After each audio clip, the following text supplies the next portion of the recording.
hearing for the application for change of zoning classification for 1801 South Main Street, otherwise known as the Voslo property, from current residential existing to community commercial. And to kick this off, we'll start with the Pledge of Allegiance. Thanks.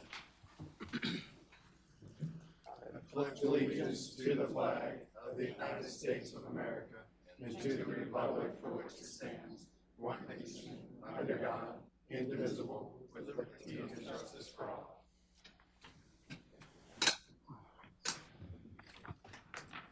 All right, thank you. Welcome to this public hearing concerning the rezoning application submitted by the owners of the Voslo property, 1801 South Main Street in Mt Airy. This property exists on the opposite side of Main Street from the current Pizza Hut and the McDonald's, and continues southward until it almost reaches Interstate 70. Tonight, the council, including myself, will be acting in a quasi-judicial manner on this application.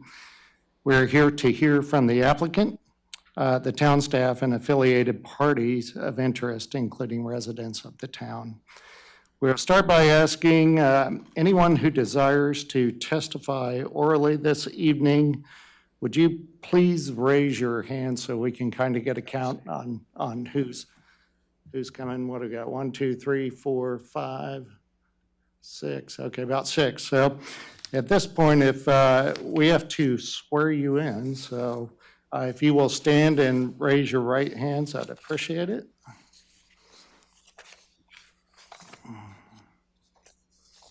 Y'all are doing good. I won't keep you waiting for too long. So, got it written here somewhere. All right, here we go. Do you solemnly swear or affirm under penalties of perjury that the testimony you are about to provide is the truth, the whole truth, and nothing but the truth? I do. All right, thank you. Also, have you all signed in on the sign-up sheet that should be, where's that sign-up sheet at, John? Right out front in the table. Okay, if you plan on speaking, or even if you just came, we'd appreciate you making sure that you're on the sign-up sheet. That'd be great. Okay. All right, the sequence tonight will be, we'll start with a staff report from the town, and then we'll move to the applicant's counsel so they can present their case. Following that will be testimony by residents and interested parties. And then closing arguments will be made by the applicant's counsel. And that will be followed by a preliminary vote by the council regarding this case. And then lastly, just be aware that we'll be doing a preliminary vote that will go back to our town attorney, who will draft it into a form, a document that will be presented at the March 2nd council meeting. So with all that, we'll start by getting the staff report from John Breeding. Thank you. Yes, good evening. So John Breeding, Planning and Zoning, Town of Mt Airy. I did have this presented to the Planning and Zoning Commission back in September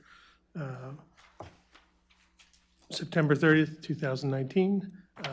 The vote through the Planning Commission was not to recommend the rezoning request for the Voslo property at 1801 South Main Street. The Planning Commission did have a 4 in favor of not recommending and 1 nay for not recommending. So that'd be 4-to-1 vote not to recommend. The applicant did present an argument about rezoning a portion of the Voslo property. The current Voslo property is 5.2796 acres. The request that was denied at planning level was 2.5516 acres, again located at the corner of Route 27 and South Main 808. And I'm not going to go through a whole history here, but ultimately it was a non-recommended for approval for the rezoning. Hence, that's why we're now here at this level at the quasi-judicial hearing. All right, thank you, John. You should probably submit that as Exhibit 1. All right, and we'll take that town staff report and submit it as Exhibit 1 for this evening. Okay, and would the applicant's counsel like to cross-examine the town staff? Yes, I can. Either the podium or at the table, and please make sure the green light's on. Thank you. And thank you.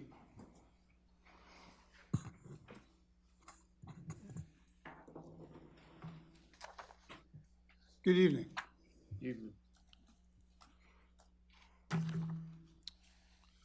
Mr. Breeding, good evening.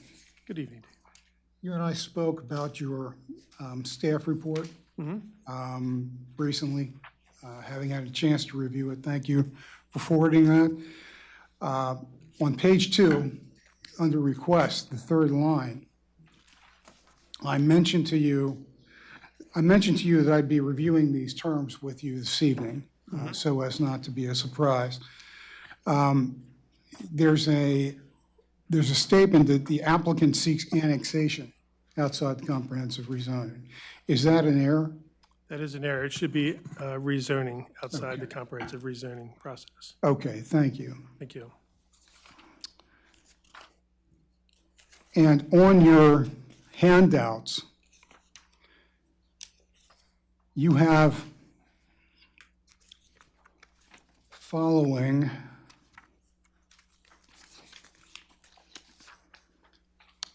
a 2013 master plan statement of the RE, R1, and CC zoning districts. The next page is a map that in handwriting says 2019 zoning map, Carroll County government. Do you see that? Yes, yes, I do. Okay. Is that your handwriting? That is my handwriting. Okay.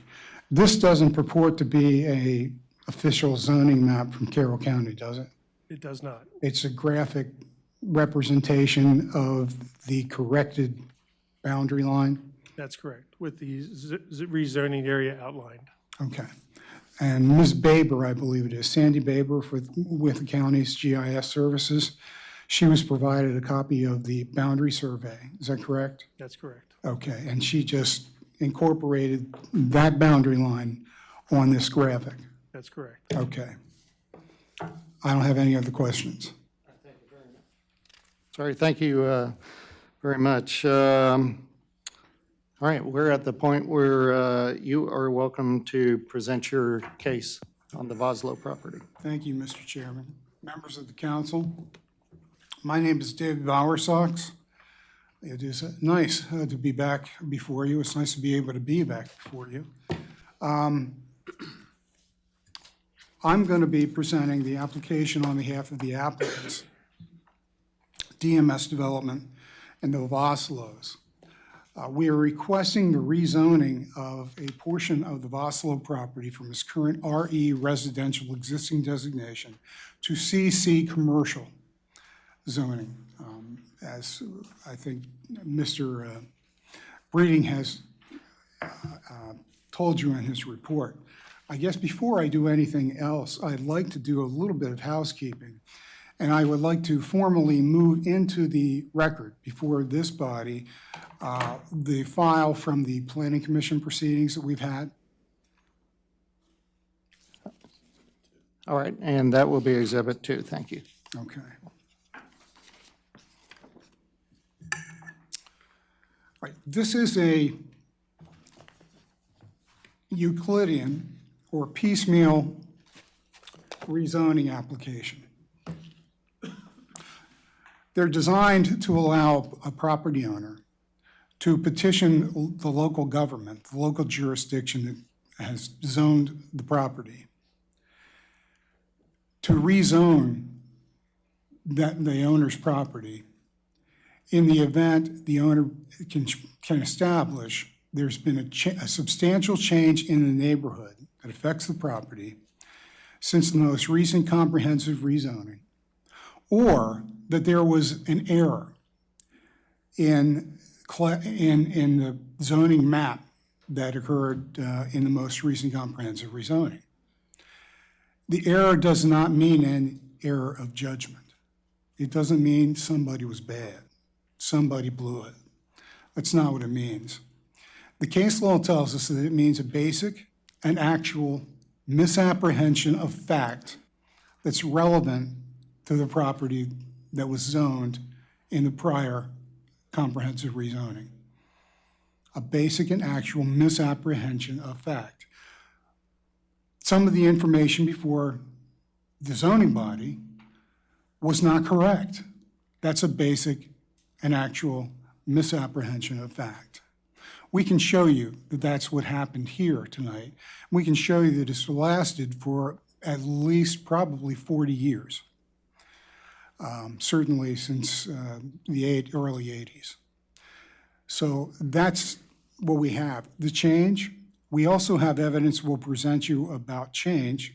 Substantial change in the community isn't just development consistent with the master plan.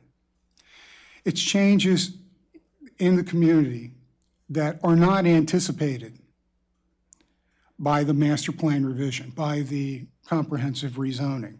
Something has happened that wasn't anticipated in the most recent comprehensive.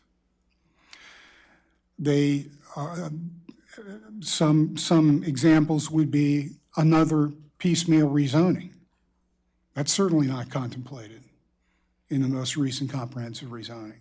And other actions that government can take that affect the neighborhood that were not contemplated in that rezoning. We have evidence of that as well. First, I'd like to start by calling Ron Thompson. Mr. Thompson is with Van Mar. I understand he's probably no stranger to you. Maybe he wants to be, I don't know. But I'm going to ask Ron to tell us a little bit about his and Van Mar's assignment on behalf of the applicant in this case and what he's been able to conclude. All right, thank you. Mr. Thompson, can you, for the record, identify yourself, name and address? Thanks, Ron.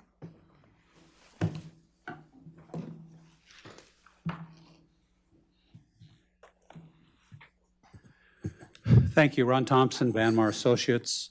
We are part of the development team, and we were brought on to provide boundary survey and the necessary elements to define the property. Our first task, of course, in the boundary survey, as you will hear, is that it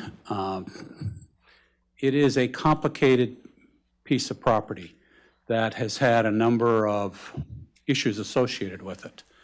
The plan and our process is to look at the deeds, assemble the plats surrounding, field work in the field. You'll notice on the plan there are a number of locations where we actually found concrete monument, T-bars, physical evidence of property corners, and then assemble that into a boundary survey for the lot, which you see in front of you. And I believe in the Planning Commission exhibit, there was a plan by our engineer for it, for the boundary survey. Dave, Pardon me? if you want to enter that as an exhibit, the actual stamped boundary survey copy.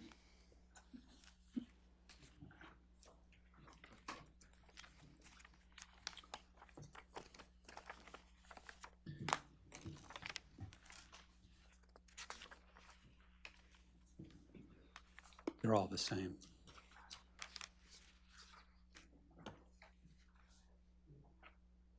Thank you.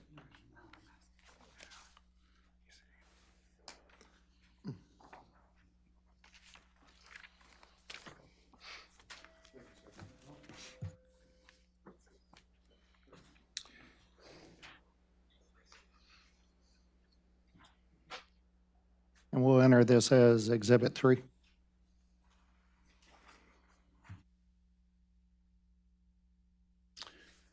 flip the.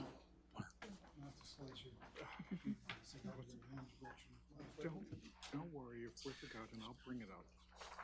Thank you, Dave. Thank you, sir.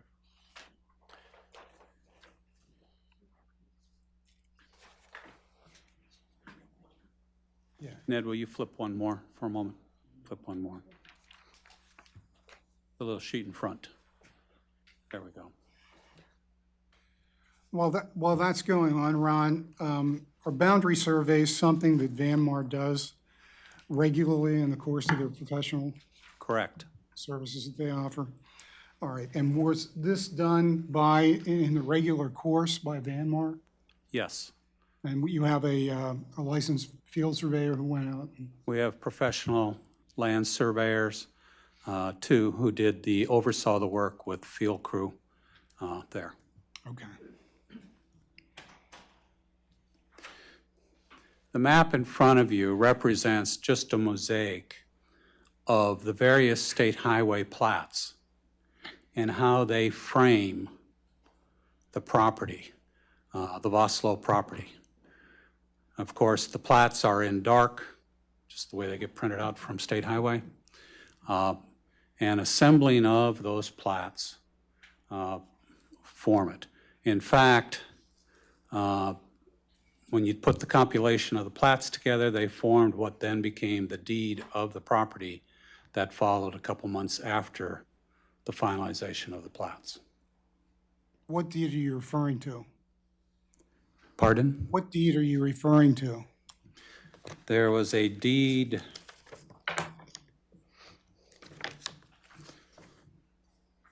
that was submitted. It's dated by another party. It was dated, and this deed is dated 29 September 1972. Okay, and does that, to move it along, does that purport to convey property from the Vossloh, from Vosslohs to the State Highway Administration? Correct. And the properties that are conveyed are at least some of the properties depicted in the shaded area? Correct. Was there, okay. Then if you flip back one, Ned, for me. And this will come to, thank you. And I do have a handout that will enter as an exhibit there. This plan shows two lines on the Vossloh property. Ron, does that have the deed in it, or is that a different document? No, that's inside the staff report as well. This one is additional. Okay, We'd like to enter the deed as Exhibit 4. correct.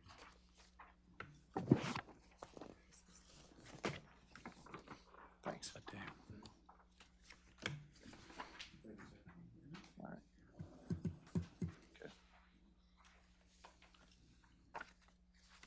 Maybe you need copies of the deed. I can, if I need to make copies of that deed, I will. The deed he's talking about. All right. That's the deed. Ron, do you guys have a smaller copy of the map that you're displaying up on the board? Because we'll enter that as an Exhibit 2 if you have a, I think that is the one that. I mean, we have this, but it's not marked. Flat overlay are you referring to? Yeah, the gray that showed all the state. Composite? I do not have, other than giving you that. All right, thank you.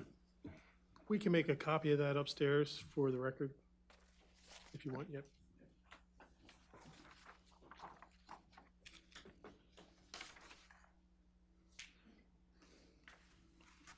Thanks, Barney. So the deed is 4, The deed is for, and 3 is the boundary survey. Okay. Four is the deed, yep. Excuse me, David, to get the exhibits right, is this 3 the boundary survey here? The one with the red line, or is this one? This This one is, Plain with a stamp on it. okay, that one's, okay, thank you. This one hasn't been moved in. Oh, sorry about that. But that's okay. If you could, what does the one that's currently on the board depict? What the team found during the research of the subject property is there was actually a voided plat by State Highway that was dated 1967. That plat shows there is both on your plan and on the exhibit a green line and a red line. The red line shows the property line as shown by SDAT, that has been the state taxation and records that shows where the state was showing the property line. The green line is right next to the red line, which is the actual plotting of that voided plat, thereby demonstrating that the voided plat was actually used as the so-called property line for the Voslo. Just to be clear, you referred to the red line as being the state line. Do you mean the State Department of Assessments and Taxation? Correct. Tax map line? And you have plotted that out on this reduced boundary sketch? Correct. Okay. And the green line, again, is the boundary line depicted in a voided State Highway Administration plat? Correct. Plat Okay. number 35623. As part of your assignment, did you or the staff find any instruments in the land records that purported to convey to the State Highway Administration any of the land southeast of the green line that you referred to as the State Highway voided plat line? We did not. Okay. So what is your conclusion? Conclusion is simply a map error that was carried forward throughout the age of time. And the current owners of the property south and east of the green line are whom? The Voslo, And isn't there another lot that's affected by that green line as well as the red SDAT line? it actually cuts through the adjacent property. I have to get up, I gave my copies away to read the name of the property owner. Thank you. The Fleming property, yes. And we'll enter this as Exhibit 5. So. Okay, up there.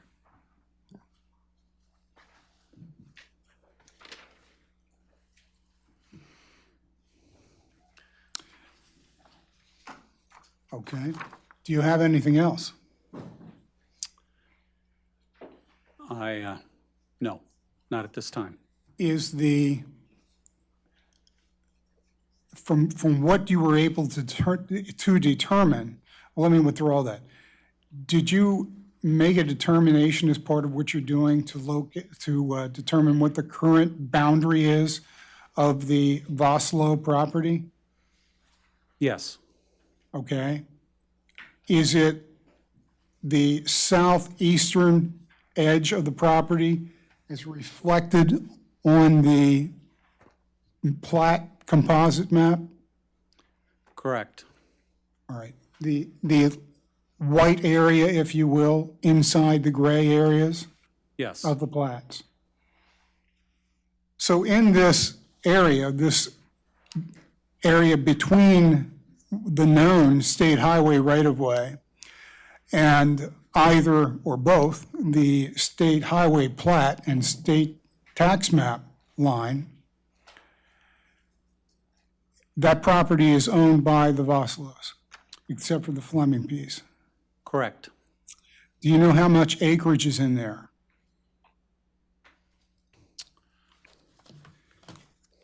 I do. I have to get that off of my folder.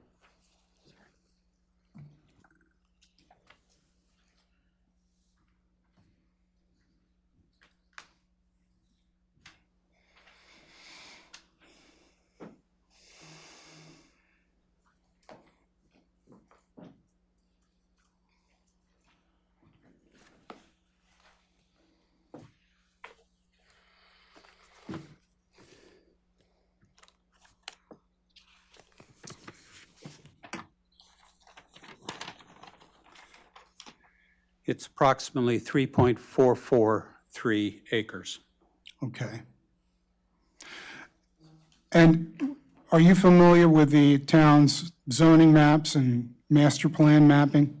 Yes, Did you compare the boundaries of the master plan mapping and the zoning map for this vicinity with the actual boundary lines that you've discovered? yes. What did you find? The zoning map includes property north of the red line or the SStat line and does not include the property to the, I guess, southeast of the SStat line or the red line. All right. So the zoning boundary mimics or follows, if you will, the state tax map line and the voided right-of-way line? Correct.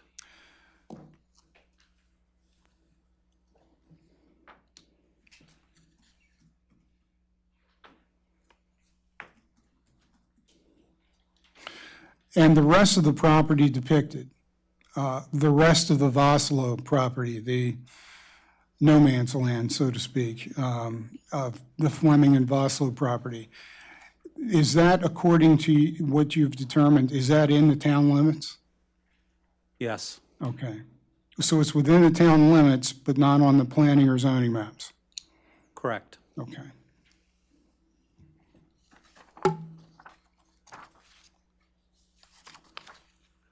With your indulgence?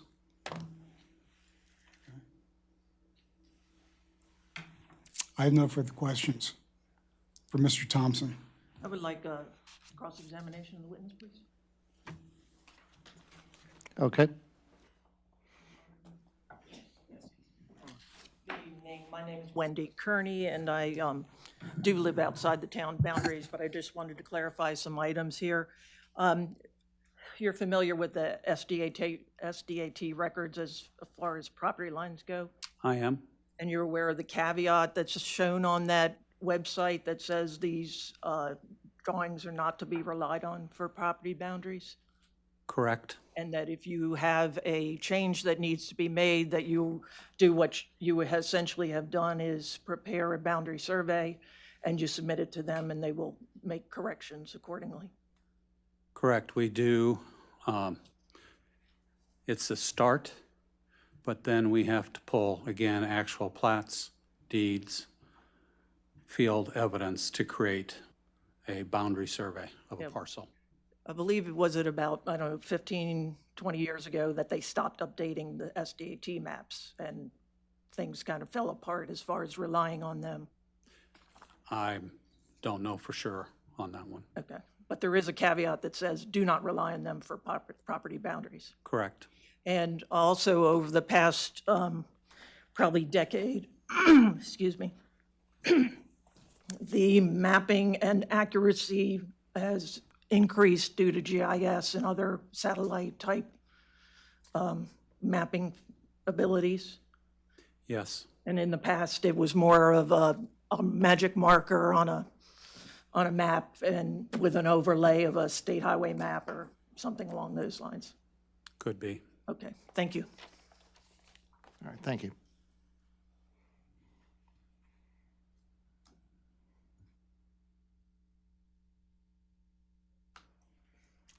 Done. All right. Any other questions for the witness? All right, thank you, Ron.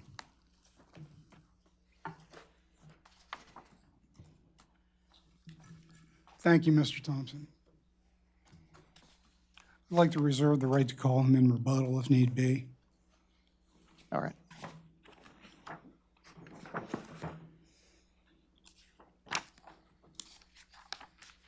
All right. Next, I'd like to call Ned Cuman.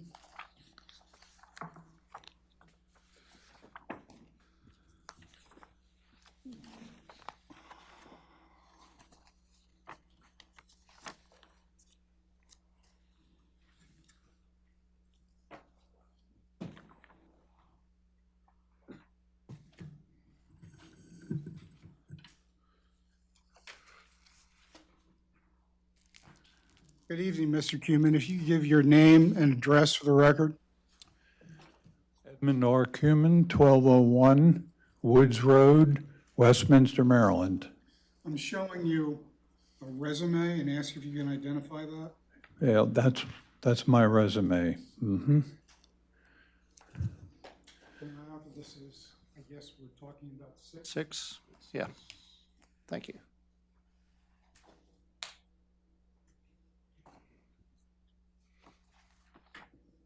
Mr. Cuman, can you initially tell the members of the council a little bit about what you do and what your experience is? At this point in my life, I'm a planning consultant. I'm working part-time, but I've been at it for just about 50 years. I served in Worcester County, Maryland, in public service, starting as a planning assistant. And in 1965, I became the county planning director.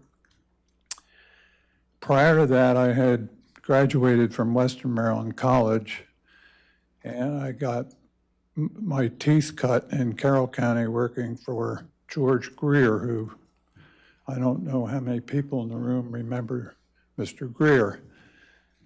But he was the Carroll County's first planning director. I came back to Carroll County from Worcester County in 1971 and served as the county planning director here for 24 years. Mr. Greer went to the front office and served as the county's administrative assistant. They have fancier titles for people like that today, but that's the evolution of me getting up here.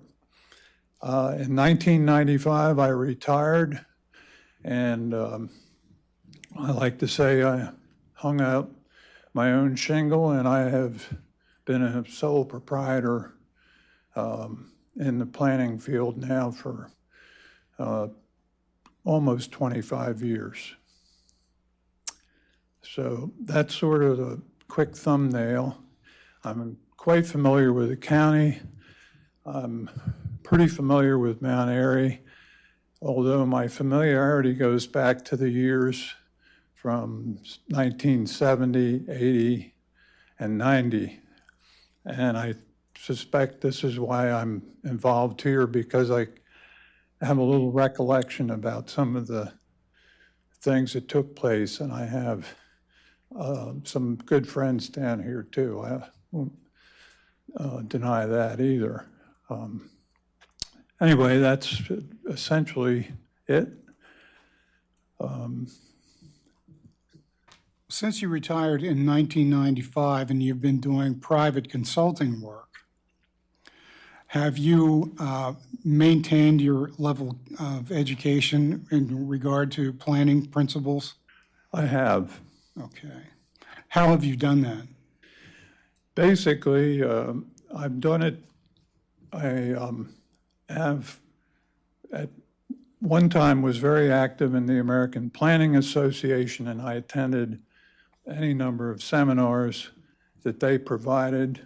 I did earn their Lifetime Achievement Award, and not to belittle the education, but I was asked what the secret of good planning was at the time I got this award, and my response was, keep it simple. And I have to say that most of my experience in planning, which I'm very proud of, I learned through the School of Hard Knocks and doing and working with people.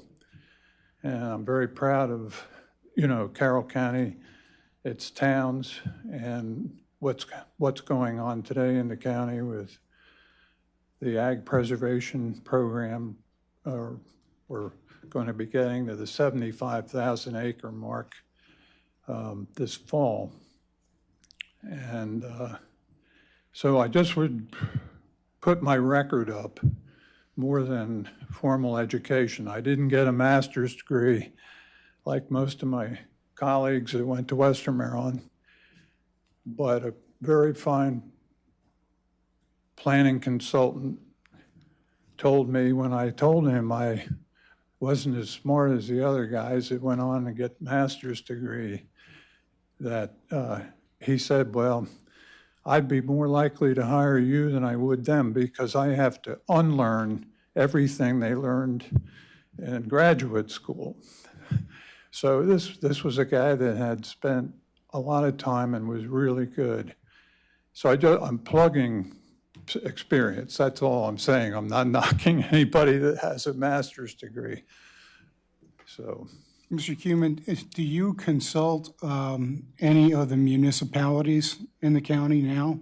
I do. Currently, I have been for several years consulting with Union Bridge, the smallest town in the county that doesn't have a budget to afford employees like some of the bigger towns like Mt Airy and Westminster, Manchester.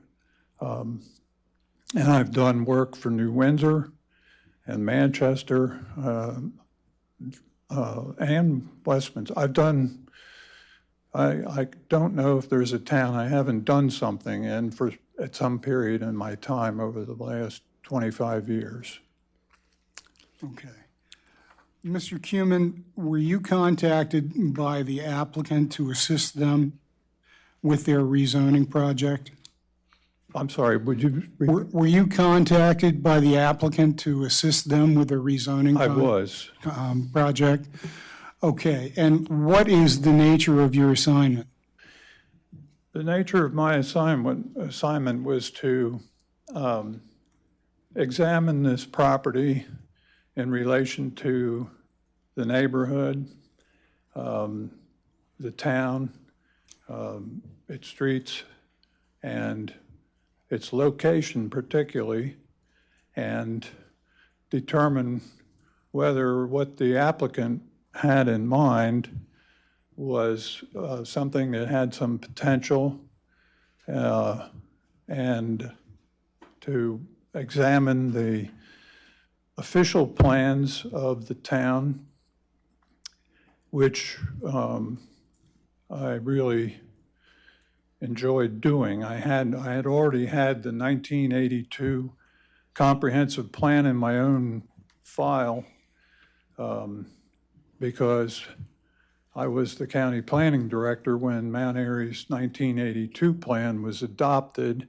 And back in those days, the county and the town worked very closely together when they did their comprehensive plans and their zoning. They did them together. They had joint hearings. The commissioners sat with the council. Prior to that, the two planning commissions sat together on hearings when plans were being developed and hearings were being held. So subsequently, though, there's many iterations have gone by with plans being updated initially they were updated, they're on a 6-year schedule, and now it's a 10-year affair. So I found it, I found this initially, when anyone asked me to get engaged or get involved, I usually like to think about it or see if it's something that, A, is not going to be counter to something I was involved in all my life in this county. That's the first thing.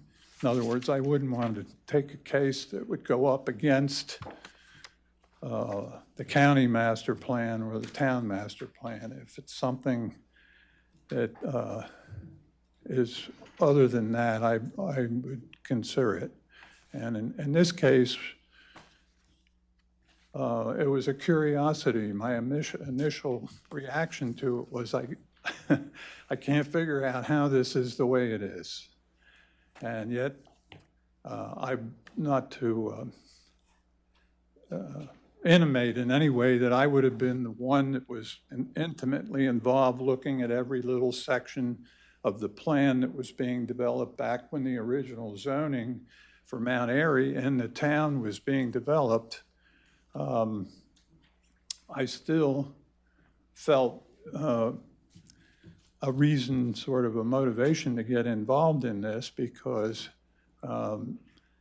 from what I could tell, something just didn't add up. And you've heard and you know what doesn't add up here. And it's just the fact that we did not have maps at that time that were accurate for the area that we're talking about.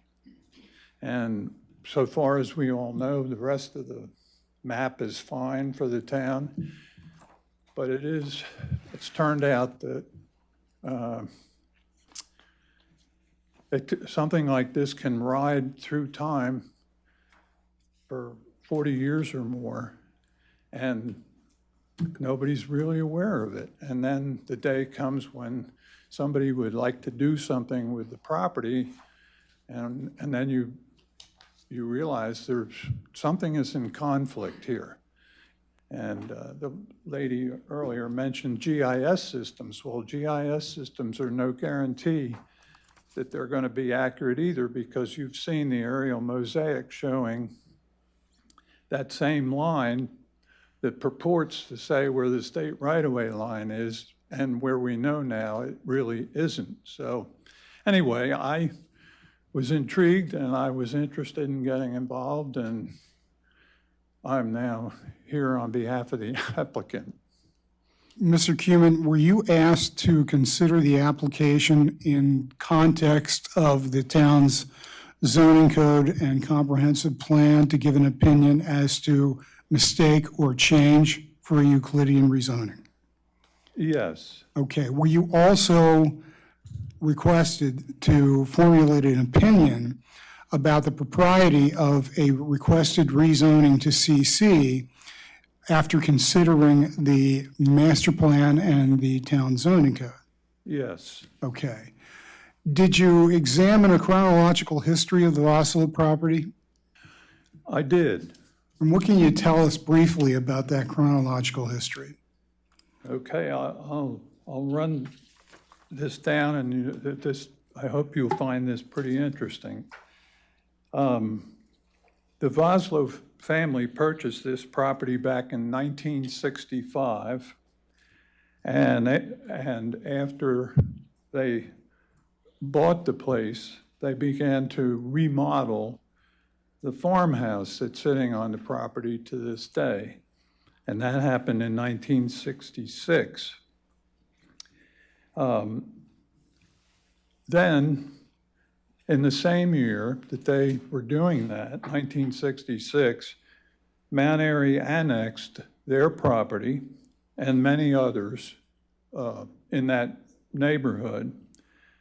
And it's all recorded in annexation resolution number 4. So it wasn't just their property, but that whole area up there was a large annexation. The following year, the State Roads Commission, which we now call the State Highway Administration, they were busy preparing a right-of-way taking plat, number 35623, which was traversing the Vossloh property for the Mt Airy bypass to connect the bypass to I-70. This is where it gets interesting. You can see if you can imagine this. A state field crew arrived to stake out the right-of-way per this plat. And Mrs. Vossloh was in her yard hanging up the wash when the field crew arrived and informed her of what they were there for. She asked them if they would get off her property. They did, and they returned with the deputy sheriff, who explained the field crew is operating under the auspices of the state and has the legal ability to access the property and undertake the stakeout, which they did.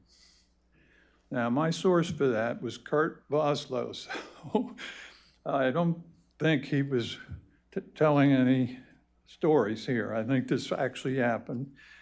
Anyway, this is what's interesting, that sometime after that, of course, while this is going on at the north end, the state is building the bypass, and they're doing it in sections. And they started the northern half first.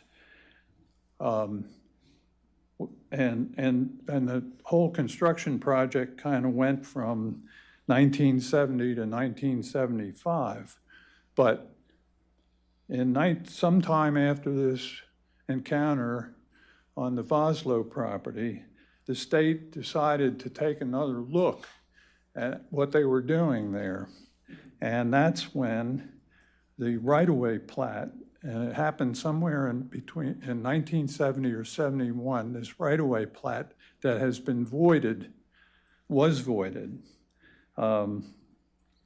So while the plat was voided, it got into the mix of where these plats go when they're drawn up.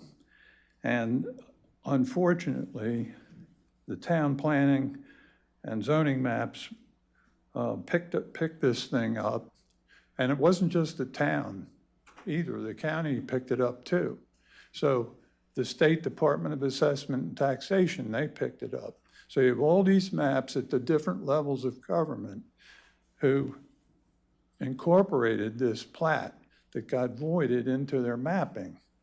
And so, Let me interrupt you. Yeah. I mean, when you say they incorporated the plat, they relied on the boundary of that plat as shown Yes. on the voided plat? yes, The boundary had never been recorded, though. had not been recorded.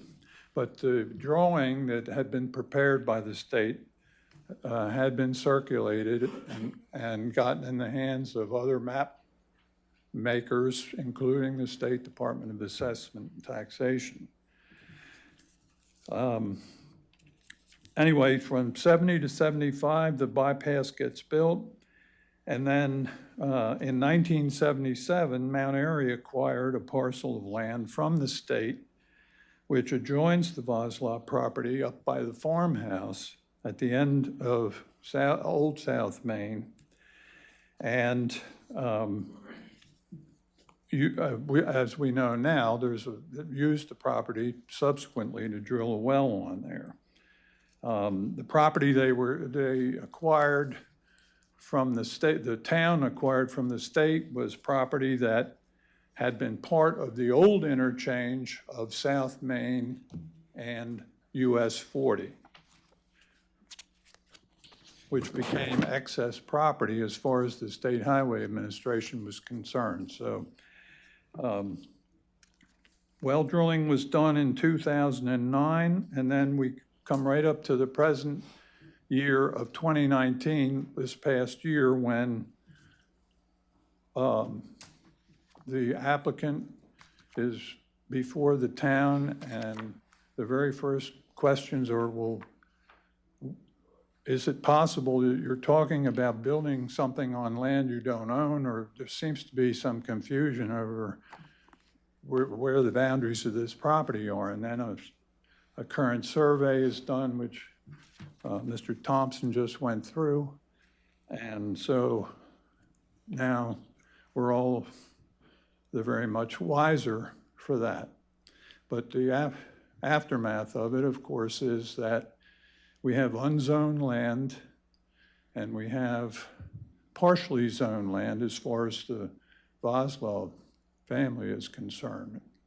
And that needs to be fixed.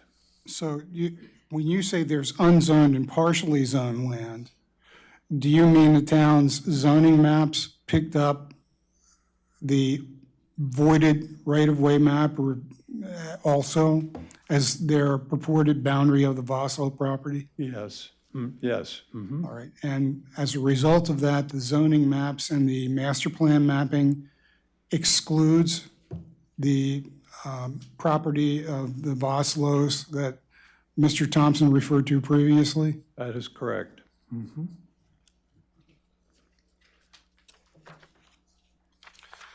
Were you able to determine whether there was a mistake in the zoning that affected the Voslo property? I was. Can you explain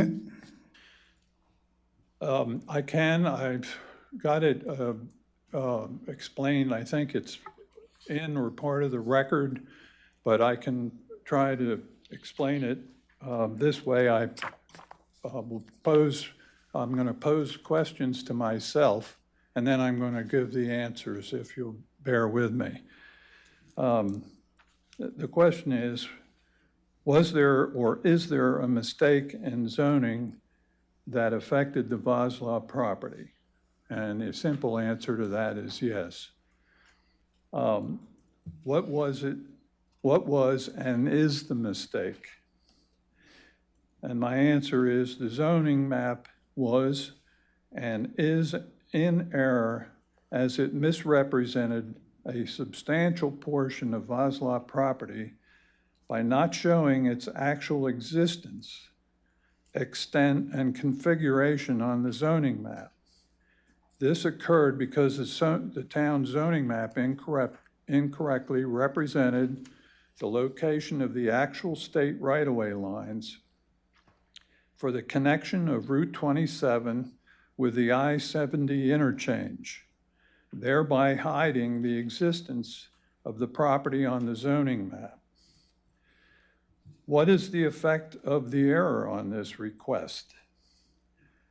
And my answer is the subject property has not been and is not now zoned except for a small triangular area, approximately 1 4/10 acres in size, that is undeveloped and is currently zoned existing residential.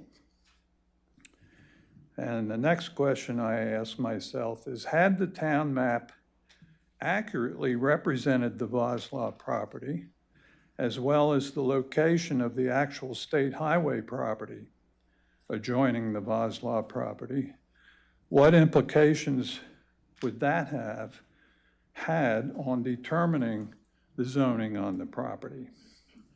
And my answer to that is, given its strategic location at the immediate southwest corner of South Main and Route 27, a 2.5 acre area very likely could have been seriously considered for inclusion in the original adjoining community commercial district across Main Street, and most particularly because of its location as the gateway to Mt Airy, immediately being off the interchange. From a planning and an economic development standpoint, it would be entirely logical and appropriate. Conversely, existing residential, or RE existing residential, would be, in my opinion, very inappropriate for this location. Now, you mentioned the error in the zoning map. Have you been able to determine how long the zoning map has reflected the erroneous boundary? I would say, as I did in my report, that it's at least since 1982, and I believe that it extends even further back than that. I'd lean towards saying I am not aware that the original zoning showed anything other than this property the way it currently is being shown. It's been the boundary line, the incorrect boundary line, and the little triangle piece down there has probably been zoned residential from the get-go, from the original zoning ordinance that Mt Airy had. And if you were sitting there on that council or planning commission when those maps were going through and the hearings were being held, given what you were looking at, you probably would have zoned it the same way it's zoned, because everything that got zoned RE, most everything had a dwelling on it. And so the purpose of that zone is described, and it fits what's on Old South Main currently. But the undeveloped triangle doesn't exactly fit that, but what to do with it, it would have, to consider zoning that triangle business, I think would have been a stretch. So I think it was just included with everything else, even though it didn't have any improvement on it. It was just sort of thrown in. You said, That's the contrast when you consider how it looked and what you would do, and then someone shows you, but it isn't like that, it's this. So, you know, then it's a totally different proposition. given the property's location and the other uses nearby, the property I'm referring to is the subject property in this rezoning. Does it appear to be an appropriate, particularly appropriate or suitable site for residential development? It does not. All right. I'm going to ask you some questions about some of your other findings in evaluating the town's planning and zoning materials. Is the Vossloh property within a municipal state priority funding area? It is. Okay. And what is the significance of that? It gives a leg up to any area that's zoned, and most municipalities, their original boundaries and even annexed areas after a certain date are in the priority area. And the state is indicating with that priority funding that that's where they're aiming to put funds for different things that come along that towns have a need for, because they want it through their smart growth and directing growth in and around towns. They want their investment happening in what they call this priority funding area. And this area is definitely in that category. You had an opportunity to review Mr. Breeding's staff report, didn't you? I did. And did you see he mentioned that water and sewer service would be available to the property subject to allocations? I did. If this were granted and it were developed? Is it correct that you found the water and sewer service area for this location to be in the existing and final planning category? It is. So it would be immediately available within an amendment to the water and sewer master plan? It would, if, providing the town has capacity, and I know they have an allocation process, and currently it's my understanding the town has capacity for those who come forward. Okay. The property is proximate, it abuts the Route 27 bypass, correct? It does. Is that an intermediate arterial? It is. It's also very close to the interchange with Romero on the Route 70, is that right? Very close. Is that a principal arterial classification of that highway? Yes. Are either of those designed for neighborhood, local, adjoining residential traffic? No, they are not. Okay. They're at the other end of that scale. All right. Across Main Street, Ridgeside Drive comes from the northeast and intersects Main Street now directly adjacent to the Vossloh property. Is that correct? That is correct. Main Street is categorized as a major collector, is that right? It is. Ridgeside Drive is categorized as a minor collector? That's my understanding, yes. Now, are they basically service roads from other mixed-use type areas, residential and other types to get to the arterials? Yes. Okay. The land on each side of Ridgeside Drive at that intersection, is that zone CC? It is. Okay. Is it currently improved with compatible uses within the CC zone? It is. And are they similar in character to what the applicant is proposing for this site? Yes.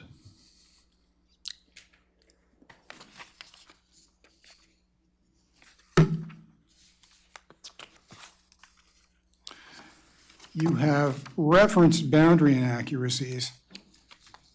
Let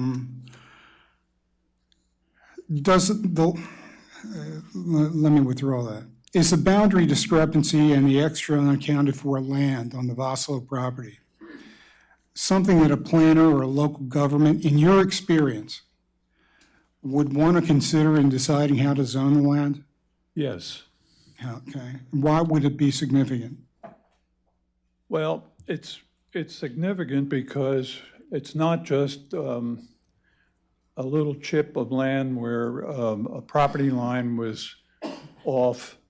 There's a substantial amount of land here that is just hasn't been considered, and it has a huge influence on what anyone would do in making a determination on what the appropriate zoning would be. Does the addition of the extra area make the site much more viable for development according to available uses? Say that again, Council. Does the addition of the existing land to the little chip make the aggregate more desirable and more viable for development of uses? Yes, if you were referring to the same thing I am with what I call the triangular Yes. piece, which I don't see that as a little chip necessarily, but that triangular piece is combined with all the land to the east of it, right down to the corner of the intersection, and all of it being confronted on the opposite side of the road in the commercial district. It makes a huge difference. From a planning perspective, the location of this excess land at the intersection of a major collector and a minor arterial, does that enhance or augment the desirability of it for commercial development? Absolutely, it enhances it. Can I interrupt for a second? You keep referring to a small triangular piece of land, I believe, from the way it is zoned currently. Can you, I got a pointer if you want to use a pointer, or you can just show us. All right. Thank you. Yeah. I think, I just want to make sure that we were talking about that end and not, I mean, it's not quite a triangle down south, but it's. I'll show, if I may, I'll just pull this out. I'll show you, this is the triangular piece I'm referring to. Okay. Right here. Yep. Okay. All right. That's the only portion that has any triangular piece there.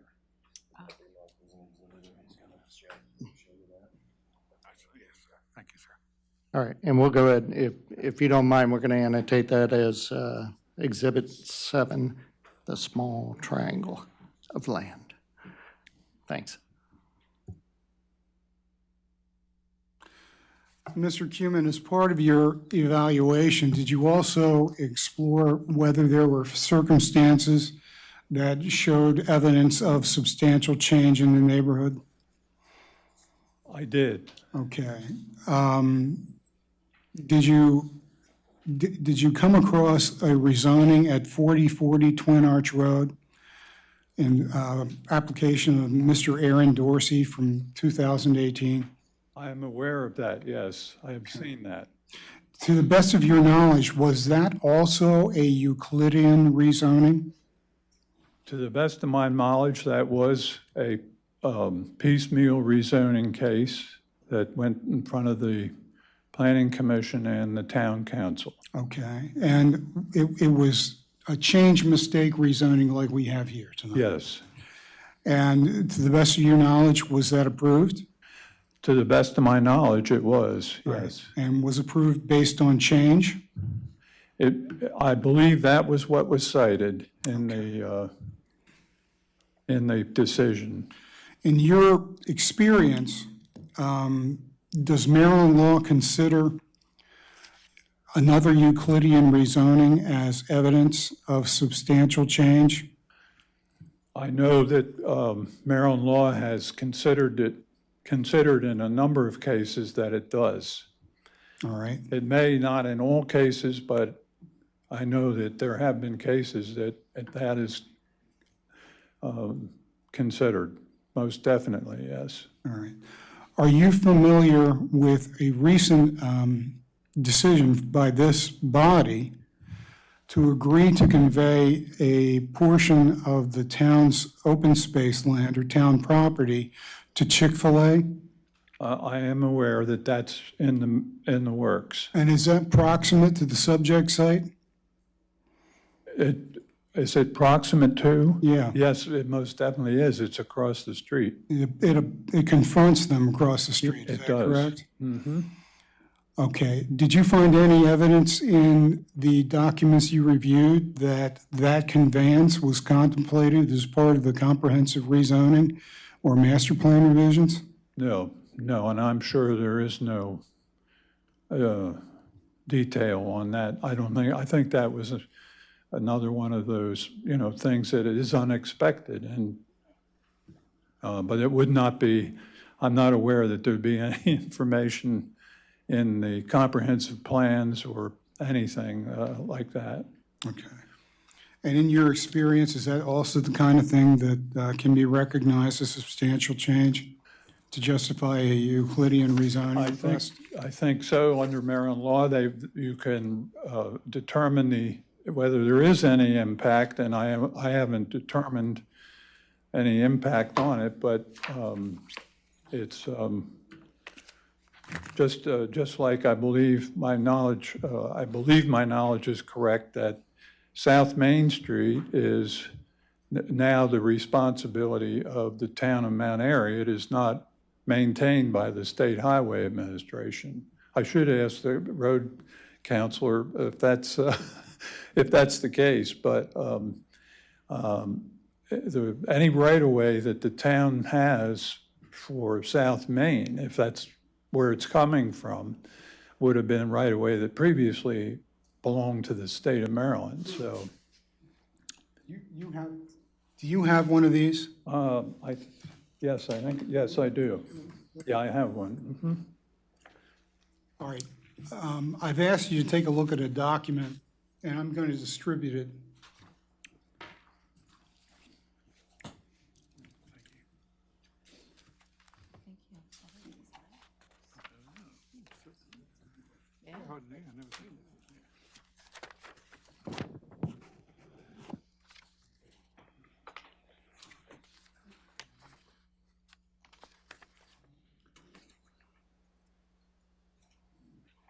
All right, we'll enter this as Exhibit 8, Supplementary Materials, DMS Development, LLC. 8? 8. Thank you.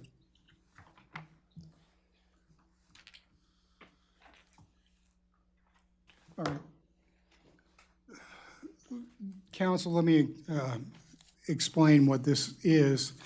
This is a package of supplementary materials. Some of them are duplicitous, but I wanted to have them here for your convenience. When I say duplicitous, some of them were actually exhibits that we attached to our original application. Some of them are going to be the same or very similar to what Mr. Brading included with his. But for the sake of convenience and time, I wanted to include them all in one package. There is a table of contents right behind the title page. The numbers of the pages referenced are numbers on the bottom right of each page.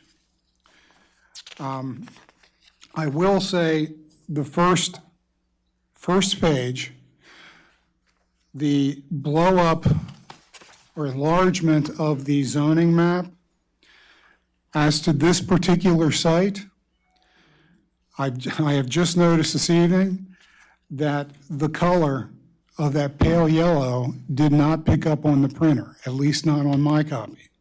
So I caution you that if you're seeing there's nothing there, it's not supposed to be that way.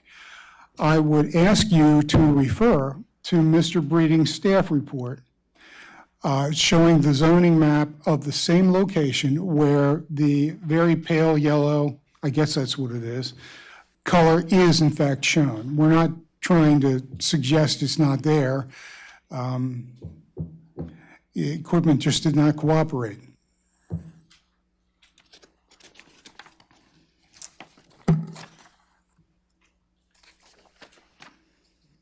Mr. Cuman, at pages 3 through 6 of this package, there is a copy of an email from July 26, 2019 to you. Do you see that in the package? I do. Can you tell us what that is? Yes, this was a email from Matthew Tilms, who is the Assistant Division Chief at the State Highway Administration for plats and surveys. And for several weeks, I had been trying to get information from their archives regarding any plats they had, which would have been responsible for what's happened here, namely the voided plat. And it took a long time, but he called or emailed me and he said, I believe this is the information that you have requested. And what he made available there was a copy of the voided plat. And it came just in the nick of time because we knew what happened, but we didn't have the drawing to show it. And it came in time, and we had it before the Planning Commission as well. They had access to it. And so it just confirmed,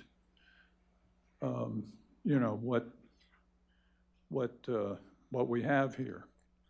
And the following page, and the page 6, is this, this is what you received from Mr. Tilm? Yes. Okay. Yep. The following page 7, this looks like a highlighted tax map, is that correct? That is correct. And you have shown the prior, you're showing the boundary as reflected on the tax map with the additional area kind of roughly drawn in and shaded, is that correct? Yes. Okay. And there you see that little pie piece that I Yes. was referring to earlier. With the Yep. P116, I believe. Yeah. Do you also see the legend just below the tax map illustration? This is consistent with what Ms. Kearney mentioned before, the information shown, et cetera, is not a property survey? Correct. And the next page, 8, this is also something that you prepared, is that right? It is. And again, it's an effort on your part to show the limit of CC zoning directly across Main Street in relation to the current parcel, the currently zoned part of the parcel and the extra land. Correct. Okay. And the 2 pages, 9 and 10, they're just various aerial photographs overlaid with the zoning map and the voided SHA plat line? Yes, I accept those. The red line represents essentially the survey that Mr. Johnson testified to, which is essentially correct, the correct limits of the property Is that on page 9? on page 9, yes. And then there's a black line that cuts across, and and makes the little triangle that I keep referring to. And then you see what it would have been had they actually acquired that land and built the interchange in that location that they were thinking about. But this is picked up off the county's GIS system. And I have a recollection of one of my meetings with John Breeding. We were sitting at that table there that you are, Counselor, and John pulled his phone out and he had the aerial mosaic on the phone, and he said, I don't see how you can do anything on the property because, and he's pointing to the triangular area, and because this is all state right-of-way in here. And let's just say the applicant was in the process of already lining up to get a survey to show where, you know, the boundaries of the property, moving ahead with the project and so forth. And so once we got Van Mar's survey, then we knew where the problem was. It was on the mapping that has been used by county, state. That map you had earlier is the State Department of Assessment and Taxation map. This is a county aerial mosaic map showing a line that's on the same line that is on those drawings over there. And so we figured out, I think we pretty much figured this thing out as far as boundaries are concerned. On the next page, 11, there is a map from the 2013 master plan, vacant land inventory. Do you see that? I do. And it also reflects the erroneous boundary for the Vossloh property. Do you see that there? I do. And therefore, the vacancy in the Vossloh property is not shown as vacant land at all, is it?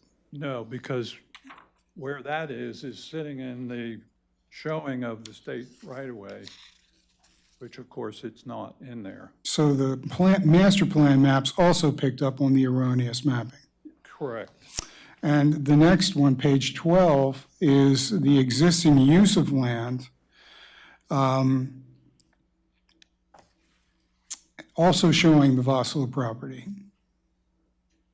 Is that right? Is that correct? Also showing it, yes, incorrectly. And it shows the incorrect boundary, but it also shows the use being residential and transportation. Yes, Within that portion of the Vossloh property, is there any residential or transportation use? there's no residential on that triangle. It's shown as the existing use of land as residential, which you'd have to say is not correct because there is no dwelling on there. The next page is page 13, regionalism policies. It's again a chart or map from the master plan, 2013. It shows the town boundaries, but among other things, it shows proposed gateways. Did you see those discussed in the plan? Yes, Okay. How close is the one proposed gateway to the subject site? the subject property is right at the gateway. Okay. Is that the intersection of Main Street and South Main Street?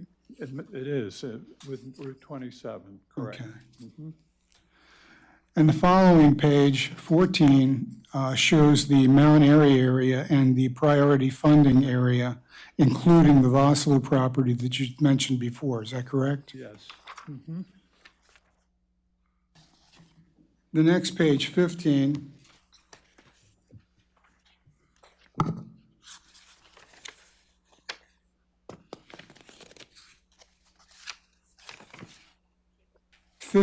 through page 24 is the resolution you referred to previously for the Chick-fil-A property conveyance. Is that correct? That is correct. And page 25 is the cover page of the Aaron Dorsey application for map amendment, this rezoning amendment that you talked about previously, is that correct? Yes, it And your is. recollection is that was granted?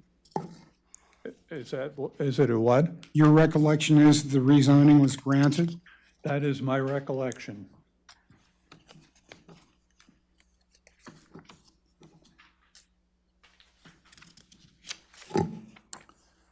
Pages 26 through 29 is the planning staff report in connection with the Aaron Dorsey rezoning application. Is that correct? That's Staff correct. report to the planning commission for their consideration? Yes.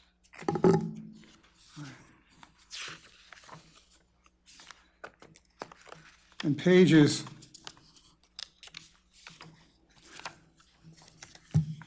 30 through 33 are excerpts from the 2013 comprehensive plan text, chapter 5, the municipal growth element. Is that correct? Which exhibit is that? Pages 30 through 33. Okay. Correct. I'm with you now, yep. And on page 33, it talks about a future annexation area in M, the South Main Street area.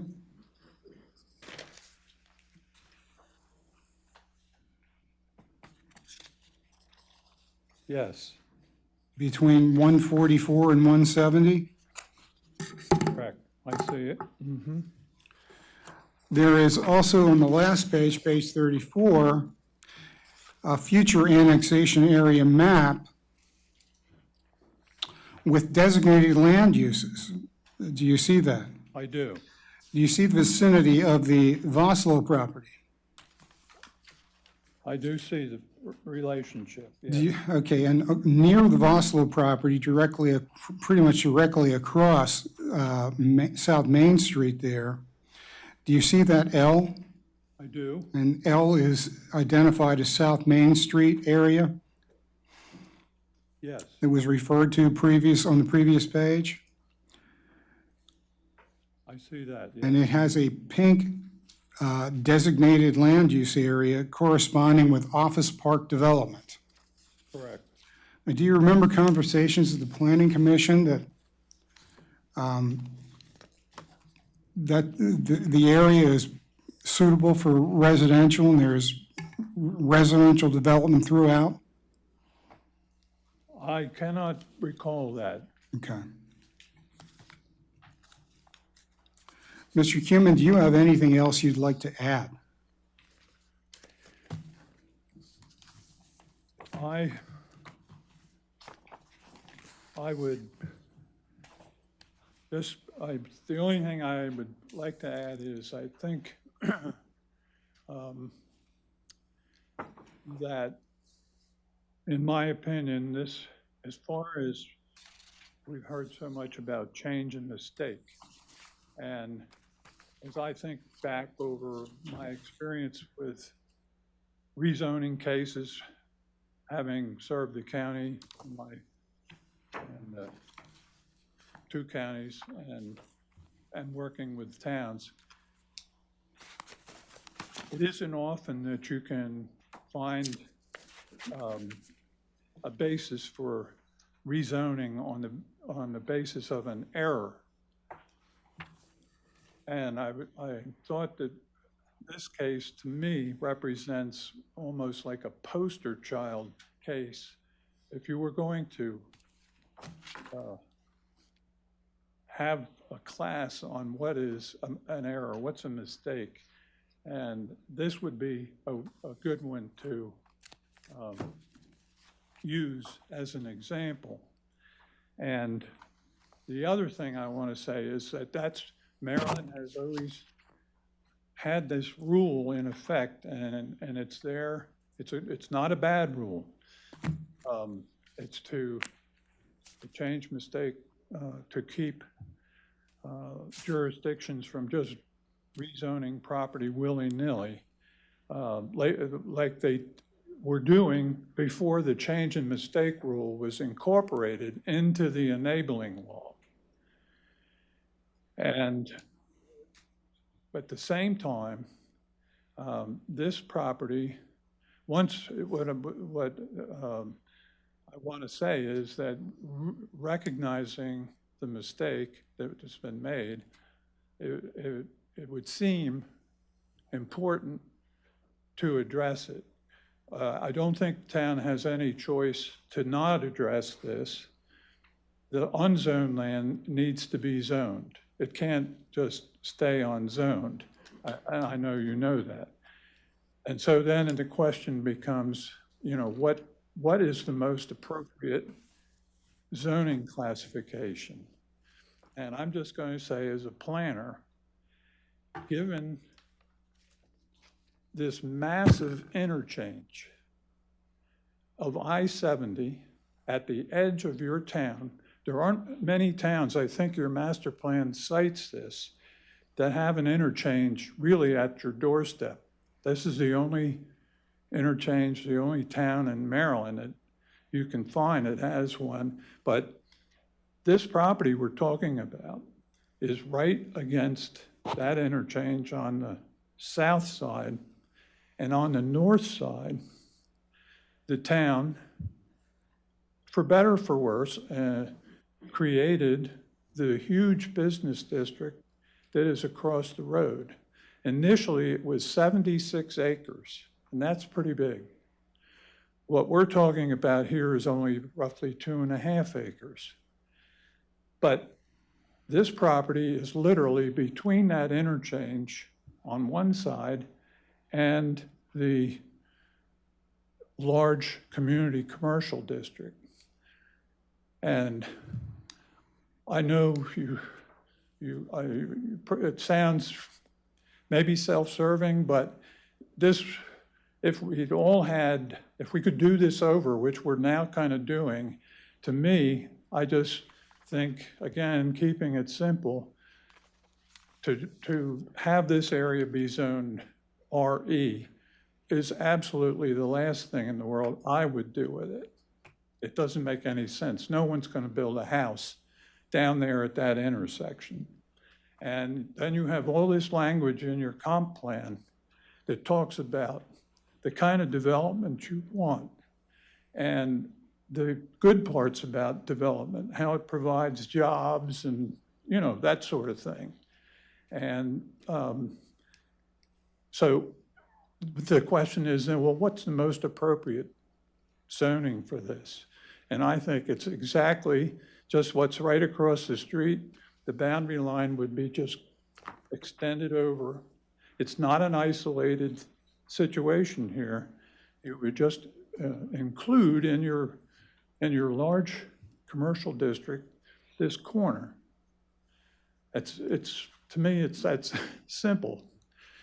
But that's what I'll end my spiel with, because I think I'm going to maybe get cross-examined here.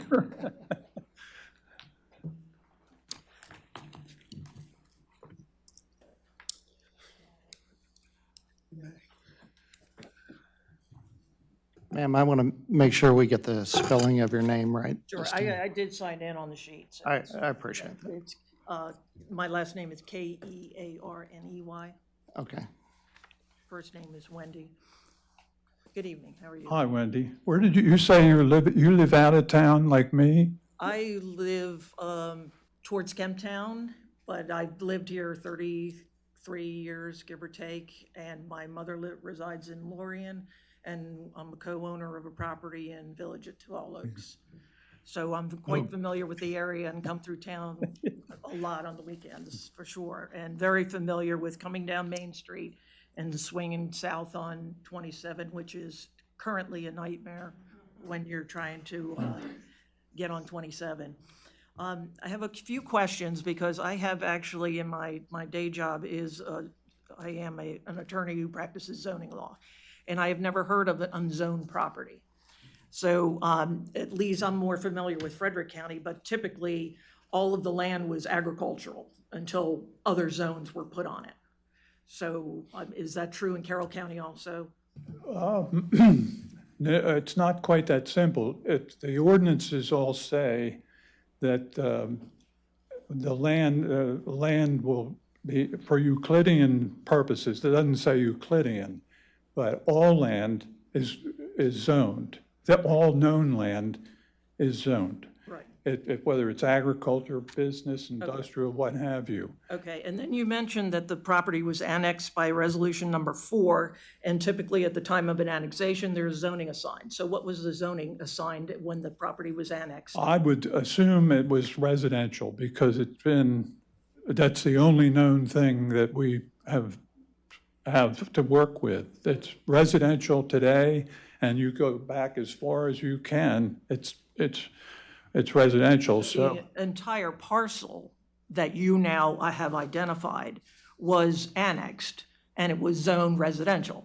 So there is no missing zoning, because if it wasn't changed, it's residential. No, because all it was zoned was what was shown to be the parcel. But you're saying And the annexed, parcel was not all shown. the 5 acres, and you said in, I forget what the year was, resolution number 4 Yeah, it was in 70 65. And that was before State Highway came through. So the annexation would have been of the entire property, And then owned by the Oslos. the annexation was in 66, and I don't believe that the town had any zoning in 1966. Their zoning Okay, came but- about after that, so it was annexed first, and then subsequently, in the 70s is when all the towns started getting their zoning. Okay, and the entire parcel that we're discussing is 5.2796 acres. So it's not currently 2 pieces of land. It is one parcel, and essentially your position is that due to an erroneous state highway map and SDAT records, it was curtailed a little bit, but it's still all one parcel. So whatever zoning was applied to the parent parcel, arguably, the same zoning would apply. Objection. To all. He did not say anything like that. If she wants to testify when it's time to do it, she can do that. That is not his testimony. He's just testified it was annexed in 1966. But he doesn't know what the zoning was. He said he assumed it was RE. He said there was no zoning at the time of the annexation. The zoning came sometime in the 70s. So the conclusion that can be drawn is that upon annexation, the town had not yet undertaken to exercise their planning and zoning authority and jurisdiction of the property. But you're proposing to sever a property and apply a drastically different zoning than the remainder part of that property. We're dealing with something that is now in front of us that was not on the zoning map, and we don't have a zone for it. That's for starters. And even the SDAT records didn't reflect the proper acreage in the Voslaw parcel, the overall big parcel. So there's no mechanism that shows any zoning on what we're talking about. Okay. So when we say there's no zoning on there, it's because it didn't get zoned. But it was a farm when it was annexed, It was what? a farm property. Yes, it was agricultural, Okay. but not zoned agriculture. And town doesn't even have an agricultural zoning district. I see on your exhibit, the DMS 008, there is a sharp red line in it on the far side of Main Street. And at least everything on the, I guess, north and east is more commercial. Correct. But everything to the south and west is residential, Correct. What is separated by you called it a major collector street. yes, And isn't it often a planning practice to use highways as a demarcation of neighborhoods? sure, they can be used. Okay. Yeah. What neighborhood did you consider when you, as you're aware, the terminology for Maryland is it's change in the character of the neighborhood. What area did you consider as the neighborhood? The neighborhood is in the original petition. It goes beyond this, it goes beyond Old South Main, which dead ends now. And it goes beyond, it goes up into this commercial area. Okay, but there's an argument to be made that the area to the west and the north of Main Street is a neighborhood that is residential in nature and has been confirmed by the construction of the Rising Ridge houses in that Yeah, area. that, it is what it is on the zoning map, yeah. Now, the piecemeal rezoning you talked about a year or two ago, that is on, how far away from this property? I would, I think the application is on Twin Arch, Twin Arch Road, so Yeah. it's not visible from here. no, it's So not. it's way far away. It's divided by 27, Yeah, and it's on the north side of Twin Arch Road. correct. So it's Yeah. nowhere near this property. No, Okay, so again, that discounts a change in the character of the neighborhood if you can't even see the property. no, I think that what that appears to demonstrate, one, was that the town has had in recent time a petition for a quasi judicial petition before it, And which they- got approved. Okay, And that was primarily the idea that, you know, that that's provided for by Maryland law. okay. And then the mistake portion of that is a mistake in the existing zoning. So what is wrong with the existing zoning of the other portion of that parcel that is residential and is bounded on the west side of other residential properties? I mean, it has to be a mistake in the existing zoning. And what you're asking for is a change, not a reversion to what the remainder of that parcel is. Well, yeah. What are Change you- a what- mistake rule, change in the character of the neighborhood or a mistake in the existing Yeah. zoning.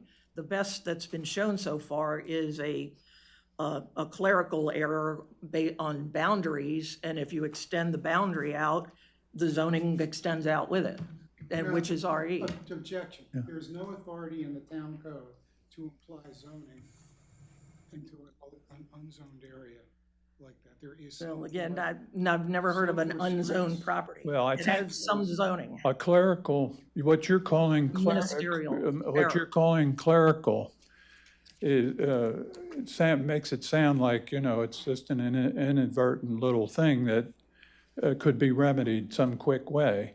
But when you don't know what X number of acres are zoned, and if they're not zoned, then the town has they have no regulatory application of any zoning that they do have. We would be going, in other words, we'd be going back to the day before the town had any zoning.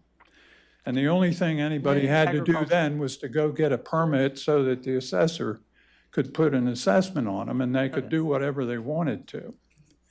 So, but as far as this other quasi judicial rezoning case, I don't know any of the real details about it or any of that. All I know is what the town did. They got a petition, they reviewed it, and they okayed it. But you're using that to say it was a change in the character of the neighborhood when it's miles away. Objection. My question. Then what's its is relevance? not a substantial change in the neighborhood. Then what's the relevance of He's answered the question. that they've, in the past, have approved a rezoning? Yeah, Okay. and rezonings have been known to affect the neighborhood. Now, you also indicated that Ridgeside is a minor collector that comes in at the. That's my Now, understanding, yes. what would be proposed would be a single entrance driveway, and you said that you would not, that Main Street is not conducive to a single entrance driveway, for example, for residential use. No, all I said was to put a dwelling there in that location at the intersection of South Main, relocated South Main, not Old South Main, and Route 27, would make, it would not be something a planner would recommend to any planning commission or to any council. They'd Not, recommend, not in that location. they would recommend putting an intensive commercial use to the direct rear of 1, 2, 3, 4, 5, 6, 7. When you say direct rear, you're just making it sound as if you're putting it right up against somebody, and that wouldn't, and we don't have even a plan yet for that. We're talking about the zoning and what could be done on it. So, I've seen a mock-up, it's in your materials, so you've got it out there with an entrance that would be directly across from Ridgeside. And then do you know what the distance that is recommended for traffic lights on a major collector? Because they would require a traffic signal there. I would say that, first of all, I am acknowledged that there was a detailed traffic study done by the applicant. And the thing that I took away from that, it would look to me to be a very good study, was that if and when a signal is ever put there, it's going to improve the traffic circulation at that spot. Because as others have pointed out, it's a little bit tough for traffic coming out from across the road, and a signal would actually, coordinated with a signal down below on 27, would actually improve conditions, traffic conditions there.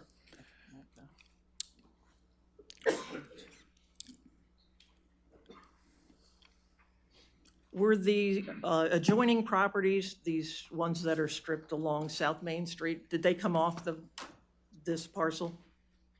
No, they have access from the, Or were they originally taken off of it? Off of the, I do not think so. I think those dwellings were there possibly before the Voslos even showed up. Okay. Yeah. That'll be all, thank you. Thank you. All right, thank you. Is there anyone else who wanted to ask Mr. Kumin questions? I think I have one question for you. Sure. Was the Chick-fil-A property, are you saying that by the town offering a portion of property over to Chick-fil-A on that side of the road significantly alters the characteristic? I'm not saying that, no. I'm saying, because I don't, first of all, I know this hasn't been consummated yet. But it is something that wasn't anticipated. Okay. And I think that's the context in which that was brought up. Okay. I don't see, I can't think of any problem with it. If you're asking me, I don't see any problem, except I know when the county had what they thought would be excess property, they get put through the ringer on that because they have to advertise it and all that, but they don't have some of the authorities that the municipalities do. So I certainly have hope that it'll work out for, I certainly think a Chick-fil-A over there, instead of a vacant Pizza Hut, it was a vast improvement. And I'm sure that there'll be plenty of people. Kids and grandkids. It's a good business. Okay. All right. Anyone else? All right, thank you. Thanks. I'm sorry. Sorry. Go ahead, Jess. Mind if I ask a few questions? Just bear with me because I wrote down like 50 questions. So you mentioned earlier that you're not really familiar with the Dorsey property and that you were just using that as an indication that the town had changed the rezoning without an issue. Is that correct? I'm sorry, can you just say that again? Or can you hear me now? Yes. I feel like a Verizon commercial. Other than just using, let me get back to my specific question. You're not really familiar with the Dorsey property, is that correct? I would say I'm not really familiar, other than what's in that staff report Okay. and so forth, yes. Okay, so when the council had changed that zoning from residential to industrial, looking at maybe that property map that was concluded to you or given to you, you're aware that there's not other surrounding residential properties around that area? I believe, yeah, but now that you mention that, I think that's the case. Okay, Yes. so necessarily changing that, that zoning application was probably less of an issue than something like this where we do have residential close to proximity? Could well be, Okay, yeah. thank you. And I noticed that you were contacting someone from the State Department Taxation Services. His name was Matt on the email that I saw? He was with the State Highway Department, Okay. yeah. And he sent you maps. Are, in any of the conversations that you had with him, did he recognize that this property was either not zoned or incorrectly mapped from the state perspective? He did not. The only thing he did was find a plat. I had described what we were dealing with, and he had no knowledge of what the zoning was, and I didn't even, in my recall, I don't think I ever brought that up with him. All I indicated to him was, we have State Department of Assessment, or SDAT, tax maps that are showing the right-of-way incorrectly from what we have, which is a survey of the property. They're two different worlds. And we're trying to figure out how this happened. And the best thing I could think of was, what happened was that they had a plan, or a plot plan and a right-of-way taking plan that actually was in motion, and I was trying to find that document. And he went back, he was able to find it. It was never recorded. That plat was never recorded, but it was drawn, and we have that as an exhibit. I mean, it got the dates, they drew it up and all that kind of stuff. And like I testified earlier, the state was out here on the property, getting ready to stake it out on the premise that they were going to be acquiring this land. So all I wanted him was to see if he could find in his archives any of the original drawing or something that would have indicated they were going to do something different than what they actually did, and he found it. And those are the maps that you provided with us tonight? Yes, the one that, and the ones that you have with the survey that Ron presented there, and those drawings, and that plat is in your packet. That it says void on it, and you can see in the blocks down below that it was a real thing. And had they built it, it would have been a whole different ballgame. You wouldn't have your well property up there today if they had built what they originally were planning on building. That would have gone out the window. All the barns and stuff on the Boslow property, they'd be gone. And all the people that live along Old South Main, that road would have been right behind them. In all of your work for the other towns that you have done surveys for, do you sign the survey saying that you completed it? Okay, I don't survey. I'm not a registered surveyor, but Ron could answer that. Only a surveyor with a license can certify, Okay. boundary plats and that sort of thing. Okay. And just using your experience, and I'll just take a professional opinion at this point. When the land was surveyed and the portion that we're looking at, the voided portion, would someone have put their name on that, saying that this is the part that I feel that the state is going to take, and I'm going to sign this saying that the state may use this later on? Would someone have signed Yeah, there something would like be, that? there would be whoever drew the document up, someone working in the State Roads Commission office who's working with right-of-ways. There's a project in Mount Airy to build a bypass, and they have their design and location people, and then who do field engineering, and then they come back with information, and then these plats are drawn up. So right-of-way agents can go out to the property owners and tell them, you know, here's where we need to acquire land that you own. We need to talk, we need to negotiate. And so when they get drawn up, whoever drew the thing up will have probably, in all probability, you'll find a signature. But until it's signed off by probably somebody at the top of the department to release agents to go out, there would be a signature on it, yeah. Would that be with the department, the SDAT department? No, that would not be SDAT. That's Department of Assessment and Taxation.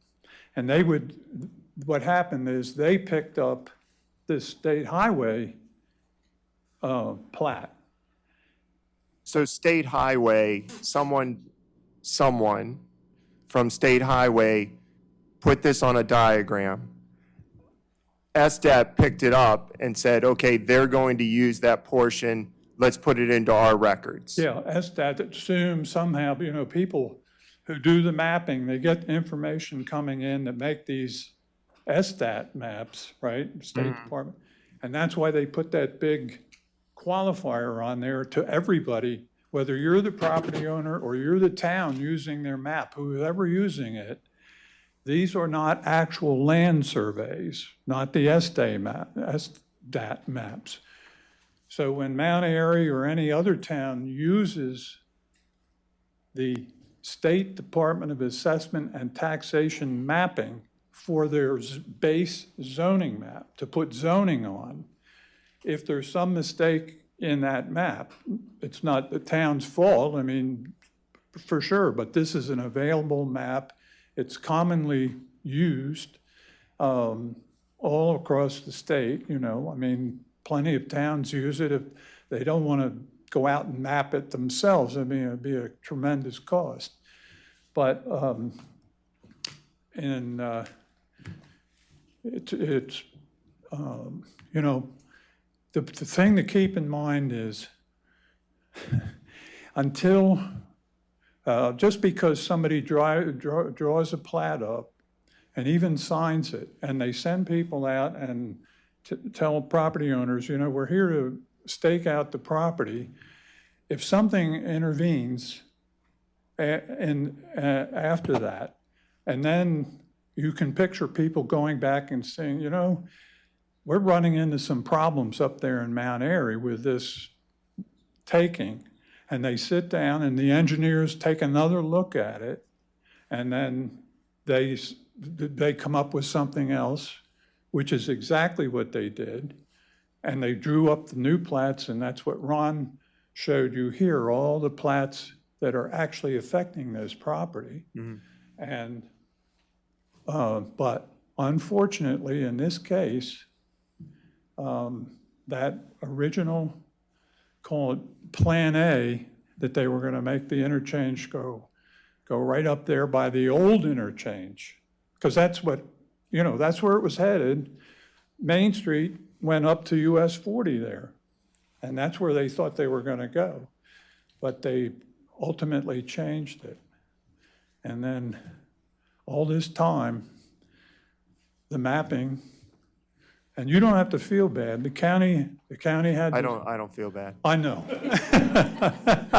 I know. We're trying to be sensitive that when we use this term mistake or error, sometimes there's a defensive reflection. You know, like, what do you mean there's an error in our map? You know. I'm just sort of trying to figure out in all of this that if the state did this and all of these other regulatories used their system, why haven't they corrected the system so that all of the other funnels get corrected as well? And you guys probably wouldn't be here, and you should be in front of the state instead, since the SDAT, the towns, the municipalities all use this one ventricle. Well, we're here because it wouldn't be so bad if it wasn't for the zoning part of it, right? I mean, But you're still missing the chunk of the property, right? yeah, The 2.5 other Yeah. acres yeah, that you guys are here testifying on behalf. right, Okay. yeah. I don't have any further questions. Yep. Just one thing I want to add, when Vanmar finished that drawing, I took a copy of it to the Carroll County office building, to Sandy Baber, who is the main contact person in Carroll County with the GIS system that interacts with the state mapping authorities. So she now has the correct boundaries all plotted up, ready to go. The one thing she's waiting on is for the town to tell her what the zoning is going to be. Now, she can send in what she's got with no zoning on it, and they can correct SDAT maps and any other maps that are out there, because we now have the correct picture. But that will not correct the zoning map. That's something the town of Mt Airy has to do. And she's waiting to hear, what zoning you want to put down there, because it does need to be zoned. So Thank you for your time. you're certainly welcome. Mr. Kumin, I had one final question for you. It looks like this is not the only property that is affected by that SDAT line. It looks like a property labeled Fleming extends across that SDAT line. And my Correct. question is, has anyone from that property contacted you, and how did that go? We haven't, we are aware of just exactly what you said, that the very back end of Mrs. Fleming's property is not zoned either. And then there's the rest of the Vosloo property that goes up to where his home is, which is not zoned. And while we're at it, the town property, which is not a big problem, you own it, but it isn't zoned either. So, I think maybe your point is that needs to be addressed somewhere along the line as well. And you have the mechanism to do that, because your code says the council at any time can make a motion to take care of zoning on anything it wants to. That's right there. You have that as a given. And then you have to do notice, you have to notify whoever you're going to fix it for, and have a hearing and all that. Yeah, and Mr. Bowersox, has that family contacted you at all, that property owner? Mr. Chairman, they have not. They are aware of our application. Okay, And we made a point of going to them and telling them what we were doing, excuse Okay. me, and heard nothing back from them. okay, all right, thank you. Oh, I have some questions for you. I'm sorry. Okay, just bear with me. 'Cause, Sure. regarding taxes, so for the area that has not been rezoned or showing up on the maps, has there been any tax information as far as who's been paying taxes on that piece of property all these years? I don't have any inside information on it, but when I last looked at what we call SDAT sheet for the Vosloo property, it appeared to me that the acreage figure that they had was less than the actual amount of land that they do have. So presumably some of that agricultural or undeveloped land, they may not be, the state may not have been accounting for it. For the same reason, they must have done some kind of calculation about what he had up there. And so, but and I don't know this for a fact, but usually if there's a situation where the department messed up somehow, or it was their problem, the Voslos didn't create the problem. No. And so you could, in the end, maybe he didn't pay a certain amount of taxes that he would otherwise have paid if this hadn't happened. But I've never heard of a case where the state goes back over it. And frankly, in their case, that's why I got so interested in the chronology of what's happened up there to that family. That I think that would be, it wouldn't be, the juice wouldn't be worth the squeezing, because I don't know what it would add up to. Okay. But once Now- it's straightened out, once it's straightened out, that'll start picking up now. If this is, Right. I we would got think the 5 state acres would want to resolve this so they can yeah. get a little bit more greenback.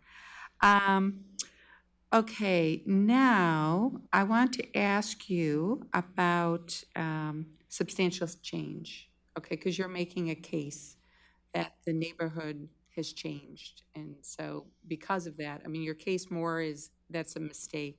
But you did mention, and you do have in your materials here, the Chick-fil-A property. Okay, so I just want you to know that I actually was on the planning commission when the master plan was revisited, and I was one of the commissioners at that time that approved it. When it comes to actually changing property, we look at the town as a whole, and then we determine, does this make sense going 10 years out in the future? And of course, it's hard. You know, we don't have a crystal ball. But the majority of the property does not change unless somebody comes to us and requests a change and gives us very good reason as to why that should change.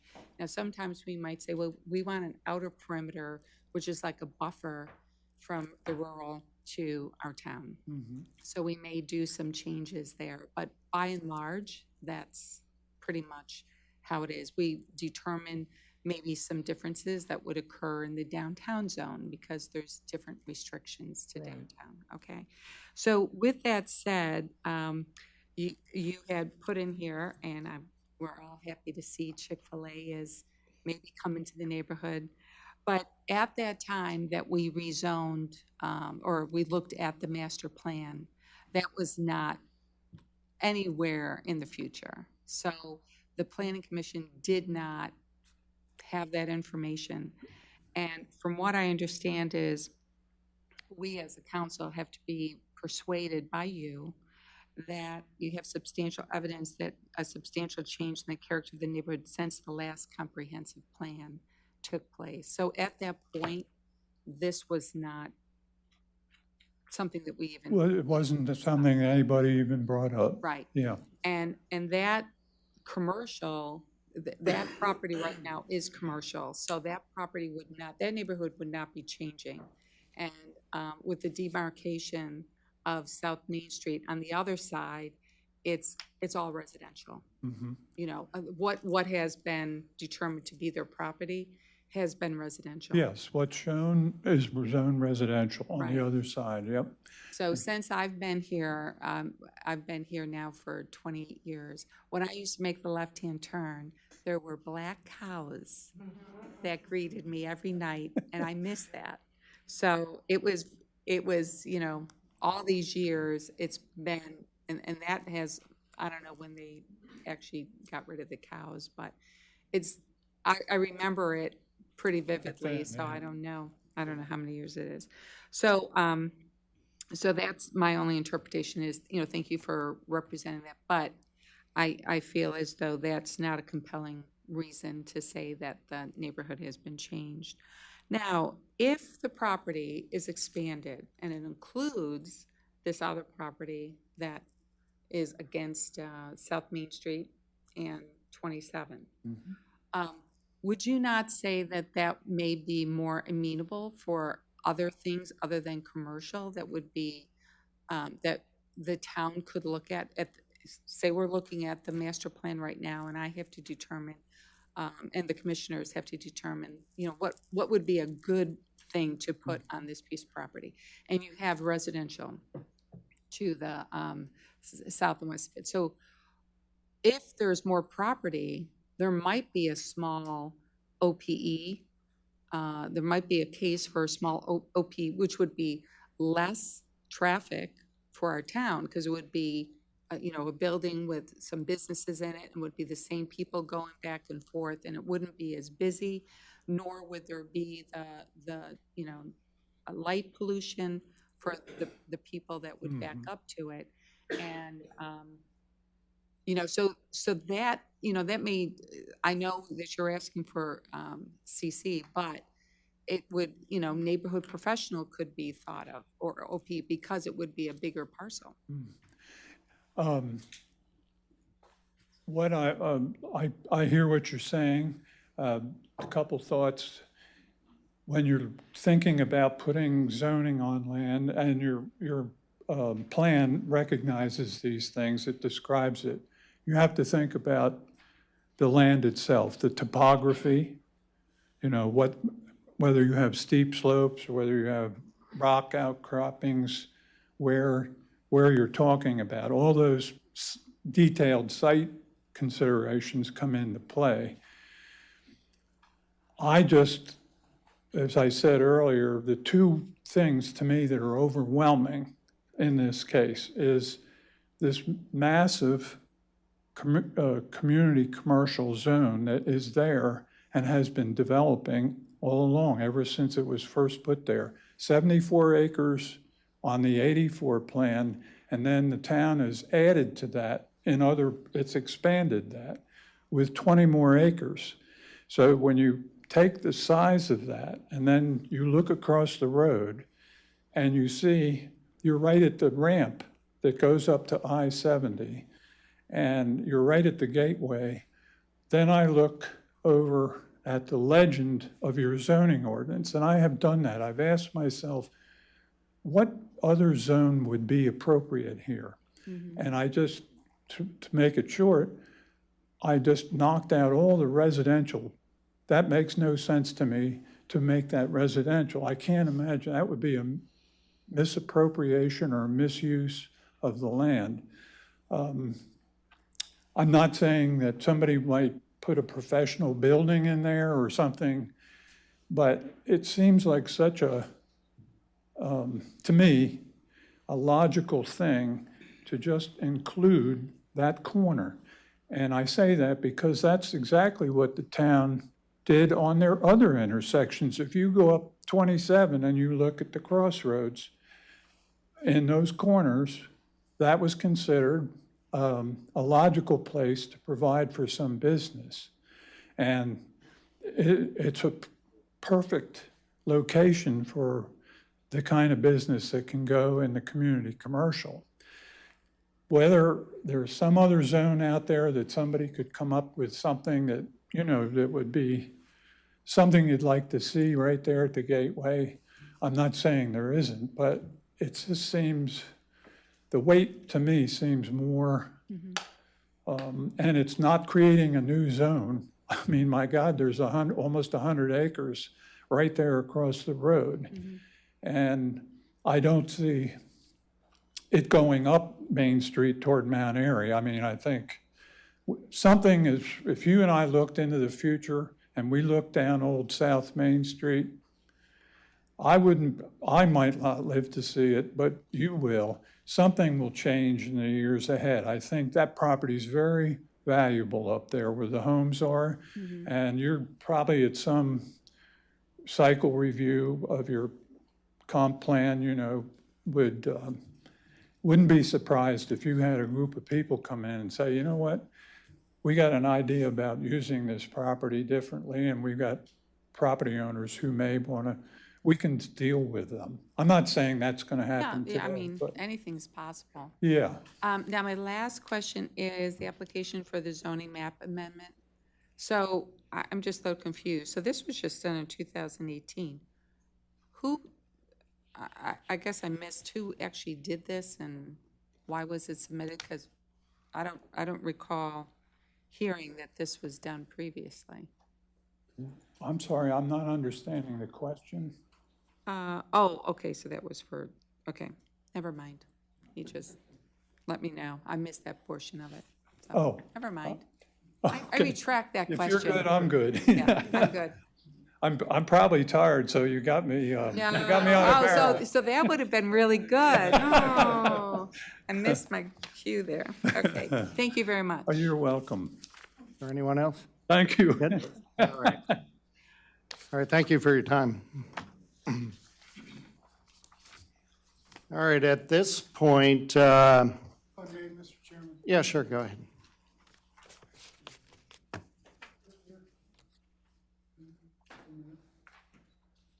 This will be very brief. Before we continue, was everybody here who's speaking, did everyone get sworn in? I did. You did? Okay. All right, good enough. Thank you. Hey, you want me to go up there? You sit here.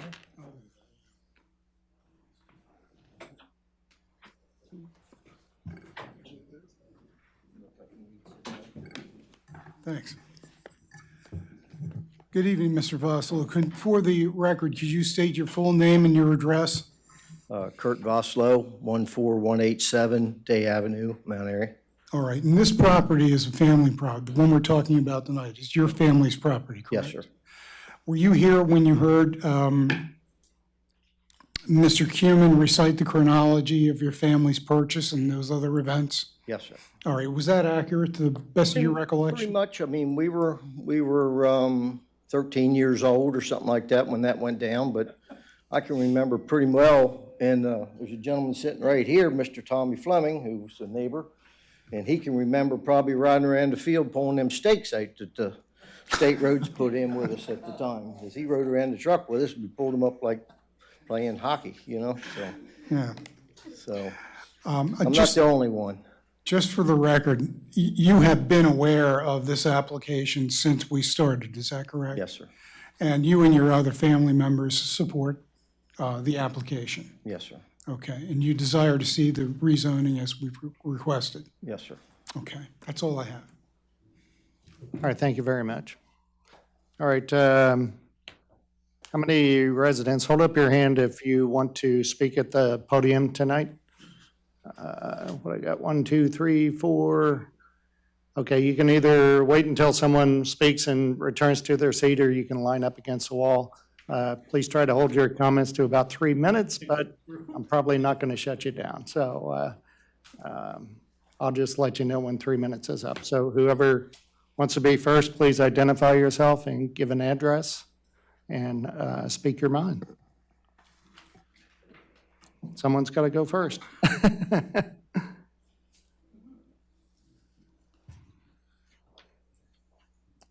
You can, if you're comfortable sitting, you can sit, or you can speak from the podium, either I want way. to sit. There you go. My name is Amy Witter. I live at 2009 Four Vines Court here in town. I'm sorry, what's that address? 2009 Four Vines Court. I guess my statement is, how many changes is one too many? We've had a lot of zoning changes that have gone through lately. There's a lot of development that's proposed that hasn't moved forward. So at what point is one change one too many? And then when do you know that it's one too many? You've got the South Gateway with the Vossloh property, Chick-fil-A, things of that nature. You've got the Green Tree property, the North Gateway. You've got the apartments for the cold storage on the west side. You've got Harrison Lashir on the right side. Center Street, the downtown vision plan, the Flatiron Building. A lot of change coming, a lot of change.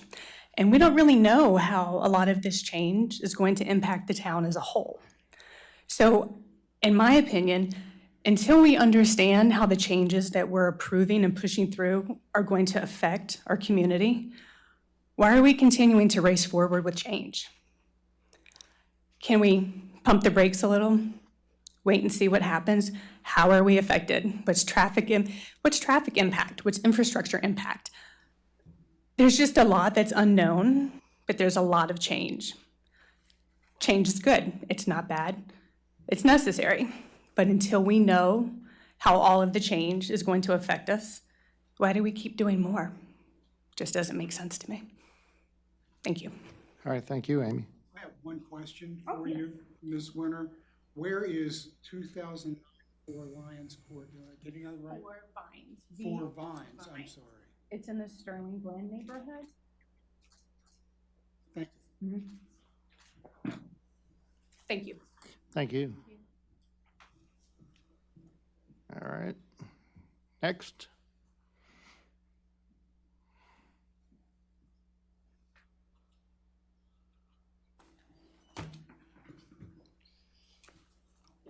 Hello, Wendy Kearney, 3926 Skyview Drive, and then also a co-owner of property in the village at 12 Oaks, 1213 Oakview. We're only here tonight because Wawa saw a nice-looking spot at the intersection of 27 and Main Street where they thought that it would be a good spot for them to locate. They don't care about the town, they don't care about the residents, they only care about the bottom line. I think of the drawing on DMS 08 shows pretty clearly the demarcation with the community, the commercial across the road. That is a good demarcation line. All the properties to the south and west are residential. That is the neighborhood you're looking at. The character of the neighborhood hasn't changed. As Councilwoman Washbaugh said, she's 20 years, I'm 33 years. It's been like that forever. That community hasn't changed. And the reason that they're trying this change and mistake and they're trying to bootstrap basically a map error into somehow being a mistake in the zoning, and it's not a mistake in the existing zoning. All of the contiguous properties are zone residential. They are essentially refining the zoning line for you, and the natural progression would be to continue the adjacent zoning across the parcel. It is really a ministerial mapping error and not, I mean, again, I've been in land use as an attorney for 30 years. I've never heard of someone claiming that the property is not zoned. If you think about it, there is no change with Chick-fil-A because it was a Pizza Hut. I remember when that was the only place in town you could get pizza. On a Friday night, that place was packed. So it hasn't changed. You're just changing who's selling food out of there. It's the same use. There's no real change. Also, even if they were to prove change or mistake, you're still not obligated to grant the zoning request. The Maryland law is very clear on that it's still optional, and you will look at whether there's a need. There's 5 gas stations, 2 within sight of this property, 1 just around the corner, 1 up at the Peacock Center, and 1 up at the Weiss. We don't need another gas station. There's plenty of places to get food, and there's been more fill-in development in town where it belongs. And, you know, again, I remember when Pizza Hut was the only game in town, then J&P came, and my goodness, when we got delivery, that was really crazy. When Papa John's and Domino's came. So, you know, you basically have reuse of the same spot when the food right changed and now it's the Food Lion. So these are minor adjustments, and there really is no need for this, and it is totally inconsistent with the adjoining residential properties to come through and sever a portion of this larger acreage, sever it, and then change the zoning to be incompatible with the adjoining uses. It also will be, difficult to do the one entrance there. It is going to back the traffic up on 27, up the ramp, the off-ramp for I-70. And with the size of the parcel the way it is, access can be gotten off of South Main Street where it dead ends at the highway. So this property is unique in that it kind of bends around, so you have access points to it other than directly off of Main Street. So again, I urge you to deny the rezoning and to make a finding that the property always has been and intended to have been zoned residential. Thank you. So if I can say something real quick. Yes. We're not here tonight to approve a gas station or a Wawa. We're here tonight to talk about the zoning. So while I appreciate your concern and your comments about the Wawa, that's not why we're here tonight. I understand that, but that's the proposal. It's in their documents, the proposed Wawa site. There has I been understand no they'd have to go through proposal site plan. for a Wawa submitted to our planning department. Is that correct, John? It's in their documents, it's in their submission, it's in the record, the proposed Wawa site. So that is clearly what they're proposing to do there. And no formal submission for a Wawa has been submitted to the town. I understand, but the documents, their attachments show the proposed Wawa site. Right there, that's their stuff. All right. I understand you're not deciding on the Wawa tonight. Right. But that is why everybody's here, because Wawa probably has an option contract on that property, and they're paying all the bills. First and second off, I would like to agree with Councilwoman Reed that we are not here to decide on what's going to go there. We are here to decide on the rezoning classification. And if you lived here in 30 years, hopefully you've read the zoning classifications. You're a zoning attorney. CC means there's more than one use than the gas station there. So all we're doing that, they can change their mind later and say, we want to put a hotel there. We want to do something else. We want to put a restaurant. Heaven forbid a second Chick-fil-A or Starbucks goes there.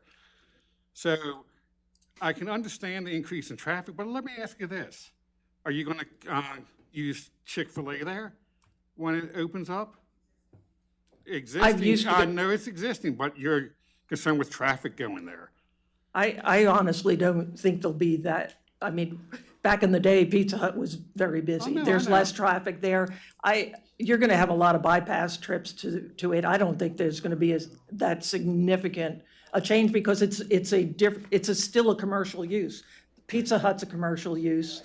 It's merely changing brands, just like they rebrand it. And, okay, well, you're a zoning attorney, then how would you classify neighborhood then? The neighborhood in this instance, I mean, no, how would the state classify neighborhood? Well, it varies based on several factors. And years ago, there was used a 1 mile radius as a neighborhood.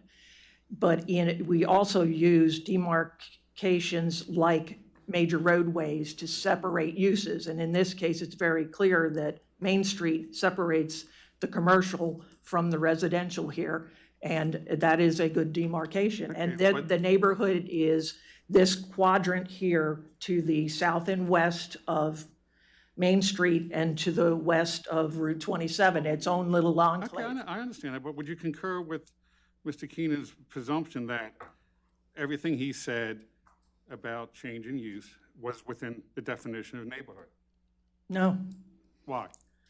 the property that's across 27, he was talking about a rezoning that occurred on Twin Arch, which is miles from this. And not, I'm sorry I'm cutting you off, but first off, I didn't like you badgering him like you did.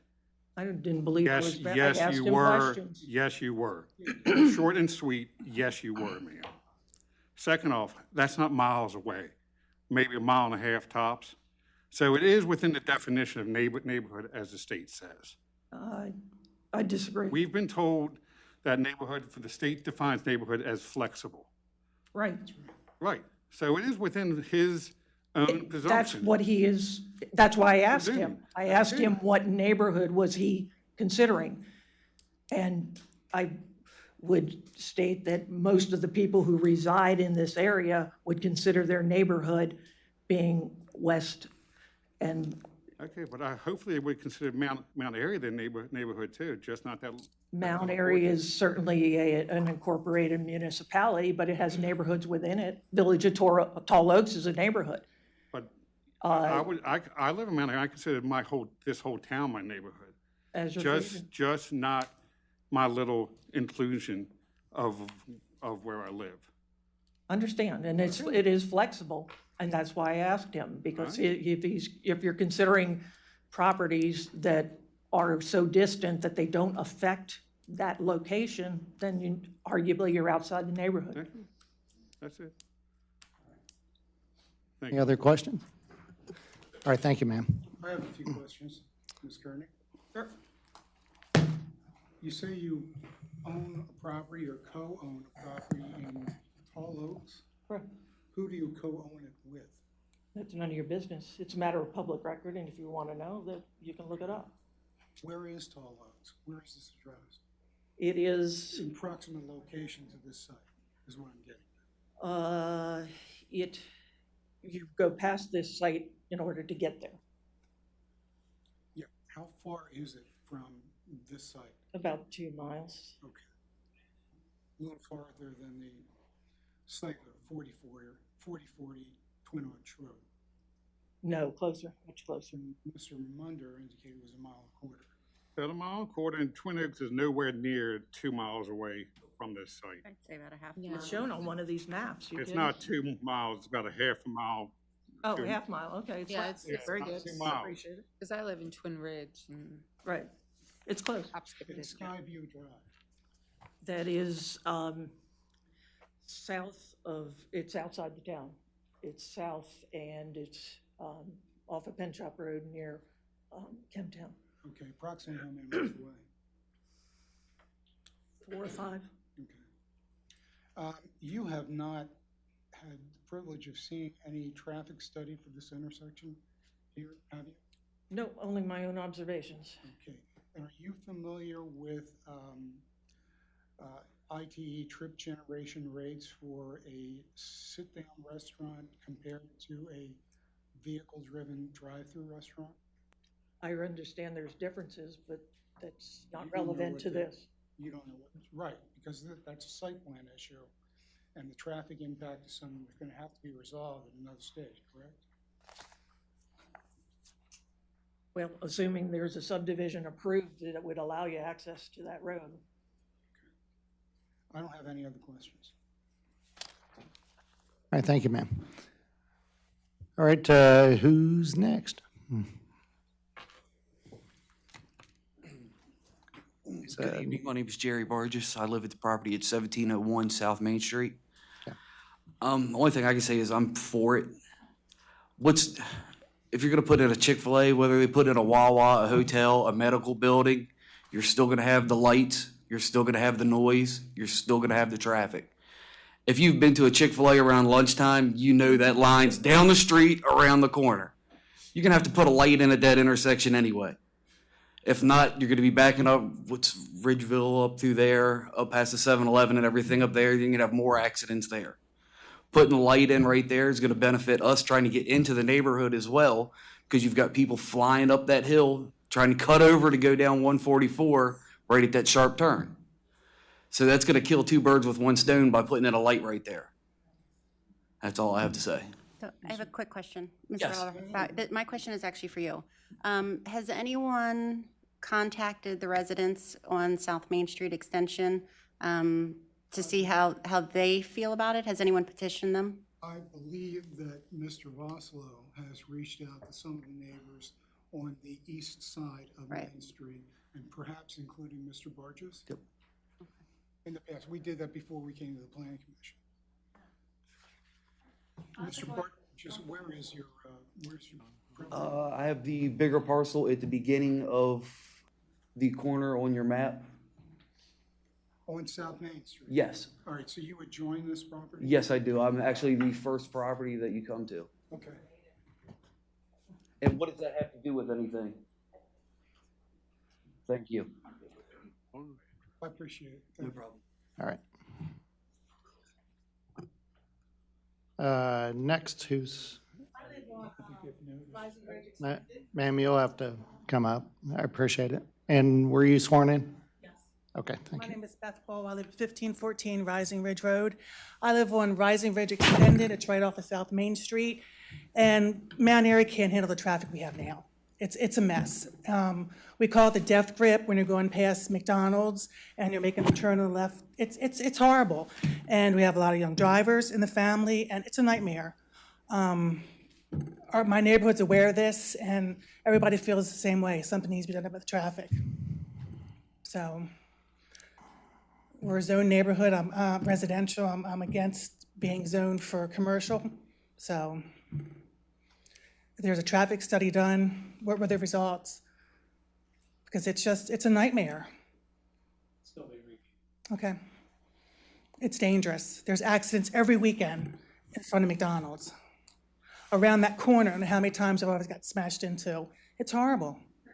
So something needs to be done with the traffic before they build something there. Can I say something about that? Yeah, Councilwoman. Well, just real quick, I just want to speak to that since I'm on the Streets and Roads Commission. Eventually, what we're hoping to do, because I agree with you, I've been down there several times. We've had lots of issues in that section, but I agree with you. Trying to make a left-hand turn, it's very dangerous. We also we've been working with the state because of that, the main intersection of 27 and Main Street. We don't have a left turning signal, and I think that would help solve a lot of those issues because there's two lanes coming across of 70, so that's a real problem. But, and hopefully, we're hoping to get a roundabout in that area so that it will be easy for you to make the right and go around if you have to make a left. So those are just things that we're bantering around right now, but my question was directed to the residents on South Main Street Extension, not your community, specifically the properties that butt against the Voslo property. But feel free to come to the Streets and Roads meetings. We meet every other month. Our next meeting is Tuesday, March 3rd, and we'd love to hear from you. If I may, Ms. Reed, to follow up, as you know, we were required to provide the names and addresses of all the property owners there on South Main Street that adjoin our property, which we've done, so they could be directly notified by the town, as well as the outreach that Mr. Voslo has undertaken personally. I was just curious if there was any outreach.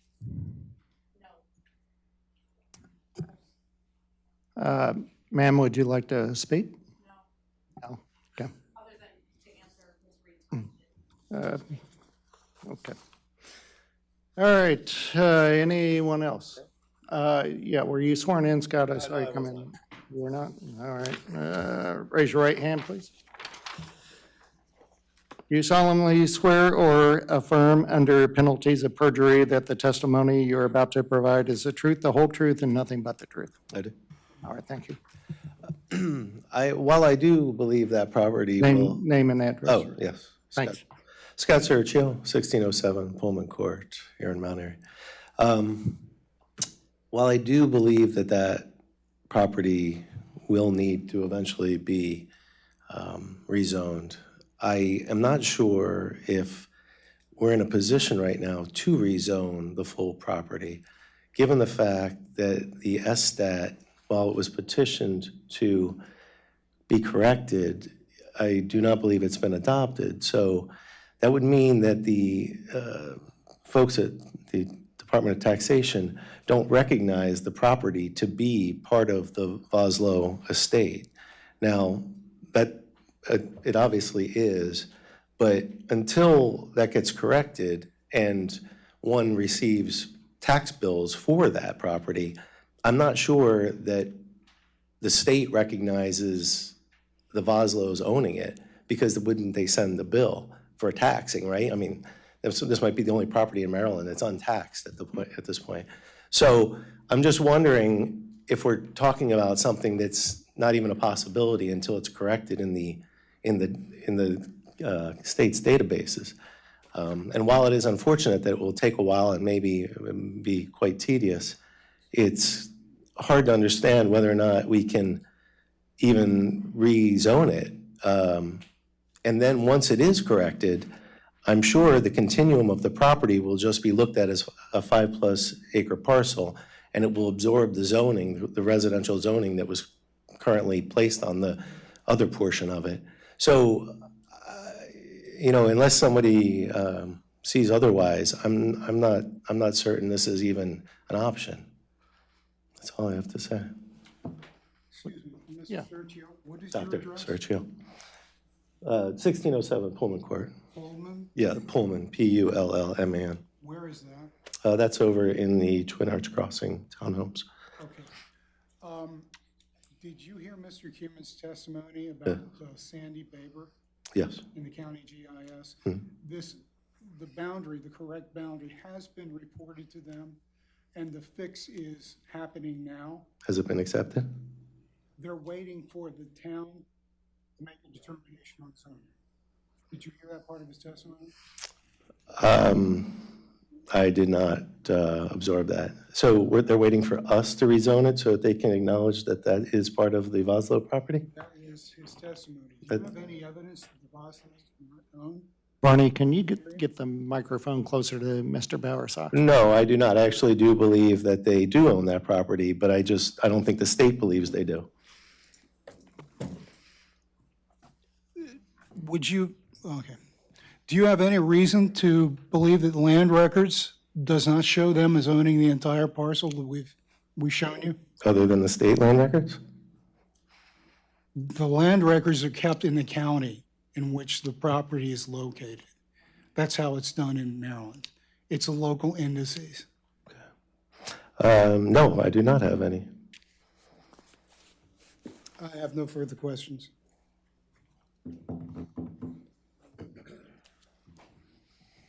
Thank you.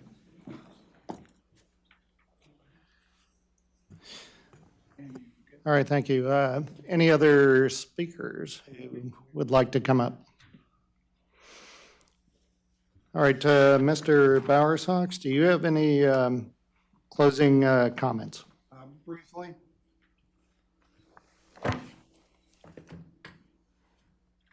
I want to thank the council and the staff for indulging us this evening. I suspect this is longer than any of us anticipated it taking.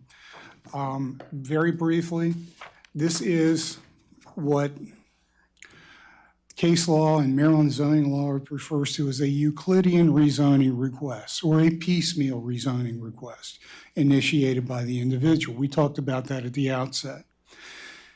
It's allowed as a matter of right by the state code, now the land use article, that also creates the standard for change of mistake. The town, in their ordinance, has their own provisions regulating the process by which these applications are to be made. So there is nothing untoward about the fact that an application is made or anything like that. It's just, it's a matter of the property owner pursuing what they're entitled to pursue as a matter of state law. The standard you've heard about is change mistake. For the sake of being thorough, we have tried to indicate to you some changes that have appeared. We haven't indicated every change because some changes aren't to be considered in determining substantial change in the neighborhood. The changes that we've illustrated have to do with changes, one, another Euclidean rezoning, and I'll talk about that in a little bit, but the other one would be the conveyance of town property to Chick-fil-A. Is there anything wrong with conveying land to Chick-fil-A? No. Was it contemplated by the most recent comprehensive rezoning and master plan revision? No. That's the kind of change that has to be demonstrated. Ultimately, the decision of whether any changes are satisfactory or sufficient to constitute a rezoning is going to be for you to decide. We're not doing that. We're merely offering you evidence for consideration. There has been some information submitted into the record and some discussion at the Planning Commission proceedings earlier about we only do rezonings during the comprehensive rezoning cycle. We just don't prefer to do Euclidean rezonings. Within the last 18 months, you've approved the Euclidean rezoning, so it's really not unheard of. Although it may not be common, because for the last 12 years, we've been climbing out of a recession, and you may start to see more and more of these. I don't know. So we offered those for the sake of completion. In my mind, the compelling argument for this property to be rezoned is the error argument, the mistake argument. Would we have chosen to call it mistake if it were ours to describe? No. That happens to be the name given that standard by the case law and the Maryland Code. There is an error in the State Highway Administration maps. We've given you as much detail as we can find to help explain to you how that happened. None of you made a mistake. None of your predecessors made a mistake in that mapping area, but the mapping area exists. It has apparently existed for some time. There's been some discussion about, how come it's taken this long? Well, frankly, nobody's really scrutinized it until now, until Mr. Cumin started talking to the State Highway Administration representatives about, do you have any information that would explain an apparent inconsistency between the boundary lines as shown in land records and shown on the boundary survey and the state tax map? And we found this voided plat. None of that property represented on the voided plat had ever been conveyed out by the Voslo property. You saw the sketch that showed the properties that were conveyed. Those are the right-of-way plats that were actually recorded. And you have the deed indicating that that land on those plats was conveyed. That establishes that southeastern boundary. Mr. Cumin explained that oftentimes local governments borrow state mapping tools. That's reasonable. It makes sense. The cost of doing a boundary survey on every portion of the town, every parcel of the town, would be prohibitively expensive. So you rely on what's there, what's commonly relied on, and most jurisdictions, other state agencies, rely on SDAT mapping until it's discovered that it's wrong. That's what happened. The property was annexed in 1966. Zoning didn't come along right away. Zoning came sometime later. And for what we've seen, zoning came along after the town had incorporated the erroneous boundary from the SDAT map and from the right-of-way, the voided right-of-way, as part of its planning and zoning maps. Nobody's saying it was malicious or intentional. It happened. Now that we've scrutinized this, we have discovered that there is a significant portion of the Voslo property that has never been considered by the planning folks and the zoning folks in Mt Airy, knowing the full extent of that parcel, to allow them to consider what is the appropriate zoning for this thing. It's not happened. We're not blaming anyone. It happened.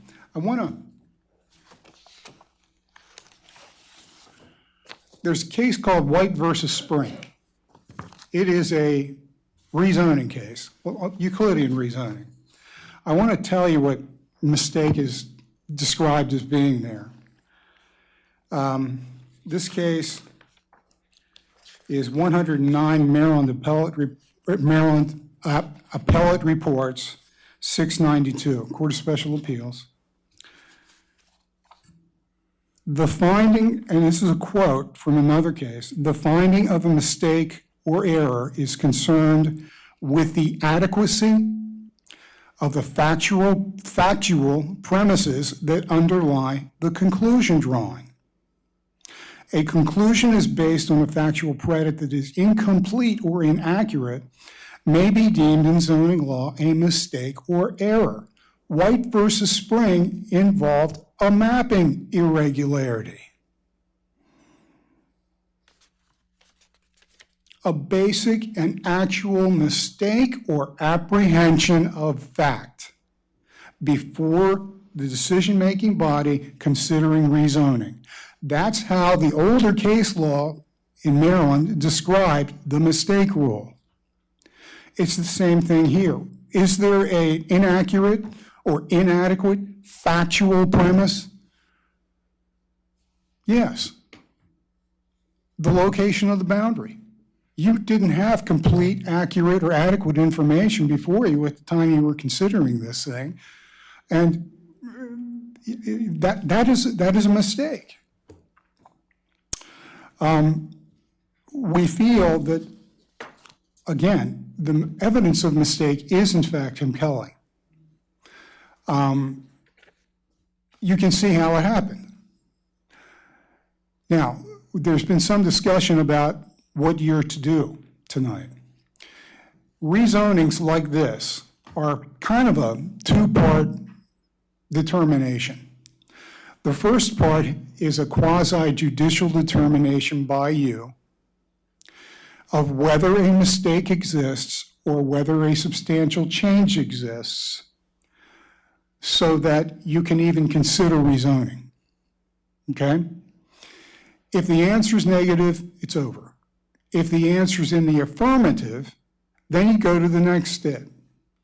In this quasi-judicial step, you are to make a decision based on the evidence of record before you. That's the judicial aspect of the quasi-judicial. The evidence before you is overwhelming that there is, in fact, a basic and actual mistake of fact that has been present when you've been considering the zoning of this parcel, as is reflected in land records. There's no evidence to the contrary in the record. There's complaints in the record. There's fears about traffic. There's speculative, subjective ideas about what we think the neighborhood looks like, how big we think the neighborhood is, how I want to see that neighborhood grow or not grow, but that's not evidence.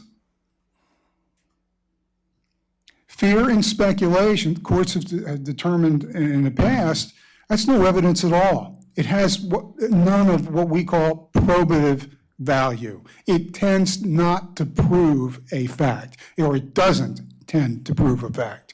It tends to prove someone's subjective wants, desires, fears, state of mind. So we submit that on the probative evidence before you for the change mistake quasi-judicial phase, it's compelling evidence of mistake. Let's talk about the second phase. Zoning in Maryland is a legislative act. That's why your planning commission can't zone property. That's why your Board of Zoning Appeals can't zone property. That's why when there's these rezoning applications and these kind of hearings, it comes to you, the council. That's why comprehensive rezonings, although developed in large part by the Planning Commission, need to come to you to adopt it, because it is essentially a legislative act. The act of changing a zoning map, just like changing a zoning ordinance, is a legislative act in Maryland. Because it's a legislative act, you can't be compelled to rezone a property even if you found change or mistake. Under most circumstances, there's a limited exception for when the failure to rezone would not be in fulfilling a reasonable use of the property or taking away all reasonable use or expectation of a profitable use of the property. There is a case in Maryland. Well, the other thing that falls into that category is failing to zone a property in the way that property can be used, proven to be used feasibly and successfully, because you want to use that property as a buffer for other properties. That's a deprivation of what we call substantive due process. There is a case on point, Spade versus Prince George's County from 1970, I believe, in which the Court of Appeal said if you're doing that, if you're not zoning a property so it stays as a buffer for somebody else's property, it's a taking. So given what we have, you've heard a lot of good reasons from Mr. Cumin about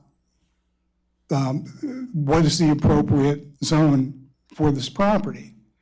If you look at what he referred to as that little chip or the little triangle, it looks virtually unusable as it is. When you add the additional 2 acres on that is a vacancy that's not zoned, you have something else entirely. The character of that parcel changes dramatically. You have something that is now feasible to be used for development. So it's a completely different situation. Look at the intersections on 27 at the other side streets here. There is more of them located at CC zoning, particularly in proximity to 70, than anything else. There's a reason for that. The traffic corridors deliver traffic to these things. If you want it to be a viable property, if you want to recover taxes from it, zone for the highest and best use. That's something else that a planner will tell you is you look at the highest and best use of the property when you're considering a zoning district. So for all of these reasons, we would ask you to decide favorably on the first quasi-judicial issue of change or mistake. We believe the evidence of mistake is compelling. We also would ask you then to exercise your legislator hat and think about what is the best thing to do with this parcel. Do you want to turn it into something that can generate a use that will generate revenues for the town, a tax base for the town, or are we going to let it languish as a zoning district that can't be used? You didn't hear any testimony from anybody about how many people are banging down the door to come in and buy it for residential development. You know why? There isn't. So I will leave you with that, and I thank you very much for your indulgence and your time. All right, thank you very much, Mr. Bowersox. Appreciate the Voslo family coming out. Appreciate all the testimony of the residents and interested parties. It's been very informative. A lot of information came out tonight. And at this point, I think the way we'll handle this, which is similar to what you were suggesting, Mr. Bowersox, is to take this into the judicial, quasi-judicial function and ask those 2 questions of the council and see if we have a consensus on if indeed there was a substantial change to the property or if a mistake was made on that property. So I kind of pre-formulated a couple questions that we can go down the roll and see if there's agreement on these. And first question is, has the applicant established that a substantial change has occurred in the existing neighborhood since the last master plan and comprehensive rezoning that would form a basis to rezone the applicant's property, meaning the portion of the property for which the rezoning is applied for? Okay. All right, so that's the first question. You can start with me, Larry. Okay, Carl. For this one. Jump in there. Okay. I would say no. They have not justified the rezoning request under the change in neighborhood since the last master plan, because there really has not been any substantial change within neighborhood. Even though there were one rezoning request, Euclidean, that was primarily due to the fact that everything around it had switched over since the last master plan before to industrial due to development. So that's why that was done. And the Chick-fil-A, it is what it is on that one. So no, there's been no change in use enough to justify under that. Okay, all right. Patty, you want to go, or anyone? Yep, okay, Patty. I agree with what Carl said. And, I'd also like to remind people that we do have another corner where it's all commercial with the exception of one property, which is still residential. And that would be at the corner of Twin Arch and Park Avenue. So just because everybody around you might be commercial doesn't mean that we always rezone everything to match what the other property is, even though it's in close proximity, it's in the neighborhood. I think that's an important distinction. But as far as this particular property, I do not feel like they have presented a viable case to say that it's a change in neighborhood. All right, and I'm in agreement with Carl, I'm sorry, Council Member Munder, Councilwoman Washabaugh. I don't see a substantial change to that property, so I would be a no on that question. I am also a no. And I will recuse myself. All right, so 4 no's and recusal from Councilwoman Reed. Thank you. All right, we'll go to the second question, deals with the possibility of a mistake. Has the applicant met the burden of establishing that a mistake occurred in the last master plan and comprehensive rezoning that would form a basis to rezone the applicant's property? Which end wants to start on that one? Let's start with Councilwoman Reed. She might be the quickest. So again, I will recuse myself. All right. Based on the evidence that Mr. Bowersox has presented here tonight, I would agree that an error has been made. And I would also add that because the town picks up the maps from the taxation and from the state, that it is no fault of the town's records that we made a mistake, and that because we use the other maps as a resource to help define and generate our own property limits, as well as help with zoning, I would agree that Mr. Bowersox has presented enough evidence to say that a mistake was made. And just a quick comment, because I feel like every year when I get my tax land records, and I have a feeling Mr. Bowersox knows where I'm going to go, that I sort of pay attention to how much property I own when I get my tax land records. And I go, okay, the state hasn't taken some chunk of property away, and I pay less tax for that year.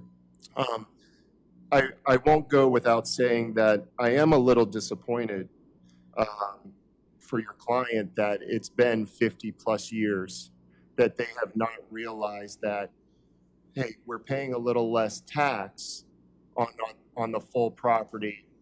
Let's go ahead and keep going and ride this boat and see what we can kind of get away with until maybe something comes along down the road. At that point, I would then ask your client to say, are they prepared to pay 50 years of back taxes for property before we consider maybe rezoning or allowing this to be into the town? No answer is needed. It's more hypothetical. So I am a yes on that. Okay. All right, and I agree that the case was valid on the mistake being made, and I am a yes on that as well. And I would be in agreement with everything that's been said, so I'm a yes. I'll agree with yes. They have provided enough evidence to show that a mistake has been made, and it has been carried on throughout multiple planning cycles, and it was continued on through the last planning cycle. So I would be a yay on that one, too. Okay. All right, so 4 yeses, and Councilwoman Reed recused herself. All right, at that point, now that brings us to the question what to do about it. So we'll start with what the application says and see how that goes. And if there's a possibility that somebody has something to add on that in terms of a different zoning or something, please speak up at this time. Here's the way I wrote this question. Should the portion of the applicant's property as defined in the application be rezoned from residential existing to the community commercial or some other form of zoning? And that's a no, a yes, or a yes with some other form of zoning. You want to start, Carl, or? I guess. I can start in the middle if you I'll want. let Larry start on this one because I'm still torn on that one. Okay, all right.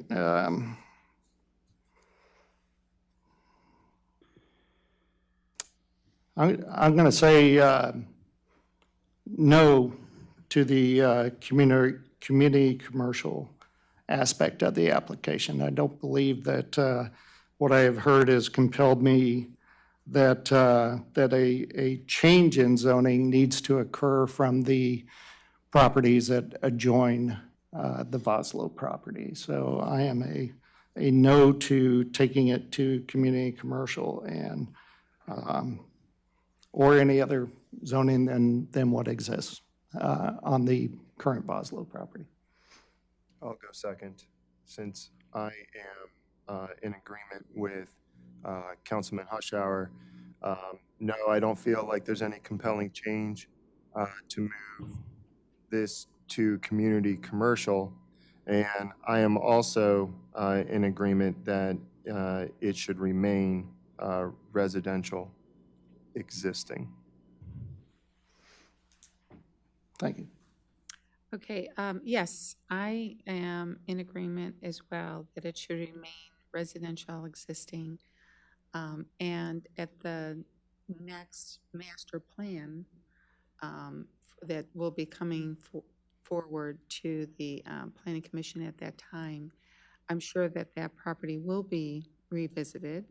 I'm sure that there will probably be, the owner of the property will be attending, as well as residents of the town will be attending at that time. And it will either make sense to make it a different zone at that point, depending on, what is said. And as I said before, with now that we have agreed, we are in agreement that a mistake was made, that portion is going to be larger than what they originally thought they had. And so there may be different options that we are not looking at right now. So I feel as though we need to wait for that time to make a better assessment for the property owners as well as the town and the residents that live around there. So because of that, I will say no. This was my turn now. This is probably one of the first hard decisions that I've had to make as a new council person. So bear with me here, please. That I do believe a different type of zoning needs to be applied to that property, because even with the additional acreage due to the layout of the property, the corner of it, where it's situated, it's not very good for residential unless it's going to be some form of apartments or townhomes or something that would be put there that would go with the area for people to get on and off of it. Community commercial would work too, because it is across the street, and as Councilwoman says, Washerbaugh said, it will be probably revisited at the next planning cycle, and the town has designated the end property as potential OPE whenever that comes. So that whole area will be changing. So I wish I could figure out what would go there, but right now, I would say, as the applicant has applied for, community commercial would be a good fit, barring all the negatives of traffic, because we're just here to decide on the zoning of it tonight, not what's going to go there.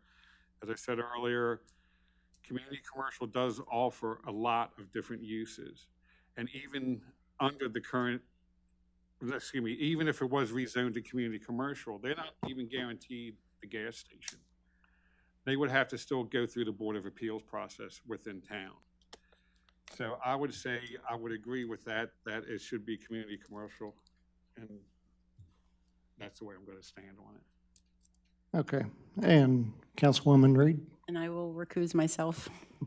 All right, so to be clear, we got Councilmember Poirier is a no, I'm a no, Councilwoman Washabaugh is a no, Councilmember Munder is a yes Say yay. to Yes. commercial zoning. Yes. Okay. All right, so with 3 noes, the noes have it. So leads us to a final question then, just for clarification's sake, and that is, should the town zoning map be amended to extend the borders of the parcel to the extent of the State Highway Administration right-of-way depicted in the town zoning map? And should so much of that property, that part of the property be redesignated or be designated to the residential existing zone? I think that all came out okay. If it didn't, basically what we're saying is all the property that is currently not included, we will now make a judgment to include it, but include it as residential existing in zoning. Okay. So you're saying the voided area is now part of the, Boslow property. Well, That the zoning. yes, the Zoning of it. zoning of it will be residential the existing. part that's missing needs to be re-existed? Yes, Okay, yes. all right. Re-existed as residential. Like now appears. Okay, boom. Okay, all right. So roll call on that. Yeah, yay. Yay. All right, I'm a yay. Yeah. Okay, and I recuse myself. all right, so that's 4 yeses and 1 recusal. All right, well, it's been a very long evening. I think that I appreciate you coming out. I think that it was a good discussion. I think we learned a lot about the property. I know the comprehensive master plan will come up in 2023, and I expect to see you all there. So I appreciate it. Have a good night, and we will close this public hearing. Okay. Okay, all in favor of closing the public hearing? Is there a second? Second. All right, and roll call. Aye. Aye. Aye. Aye. Thank you.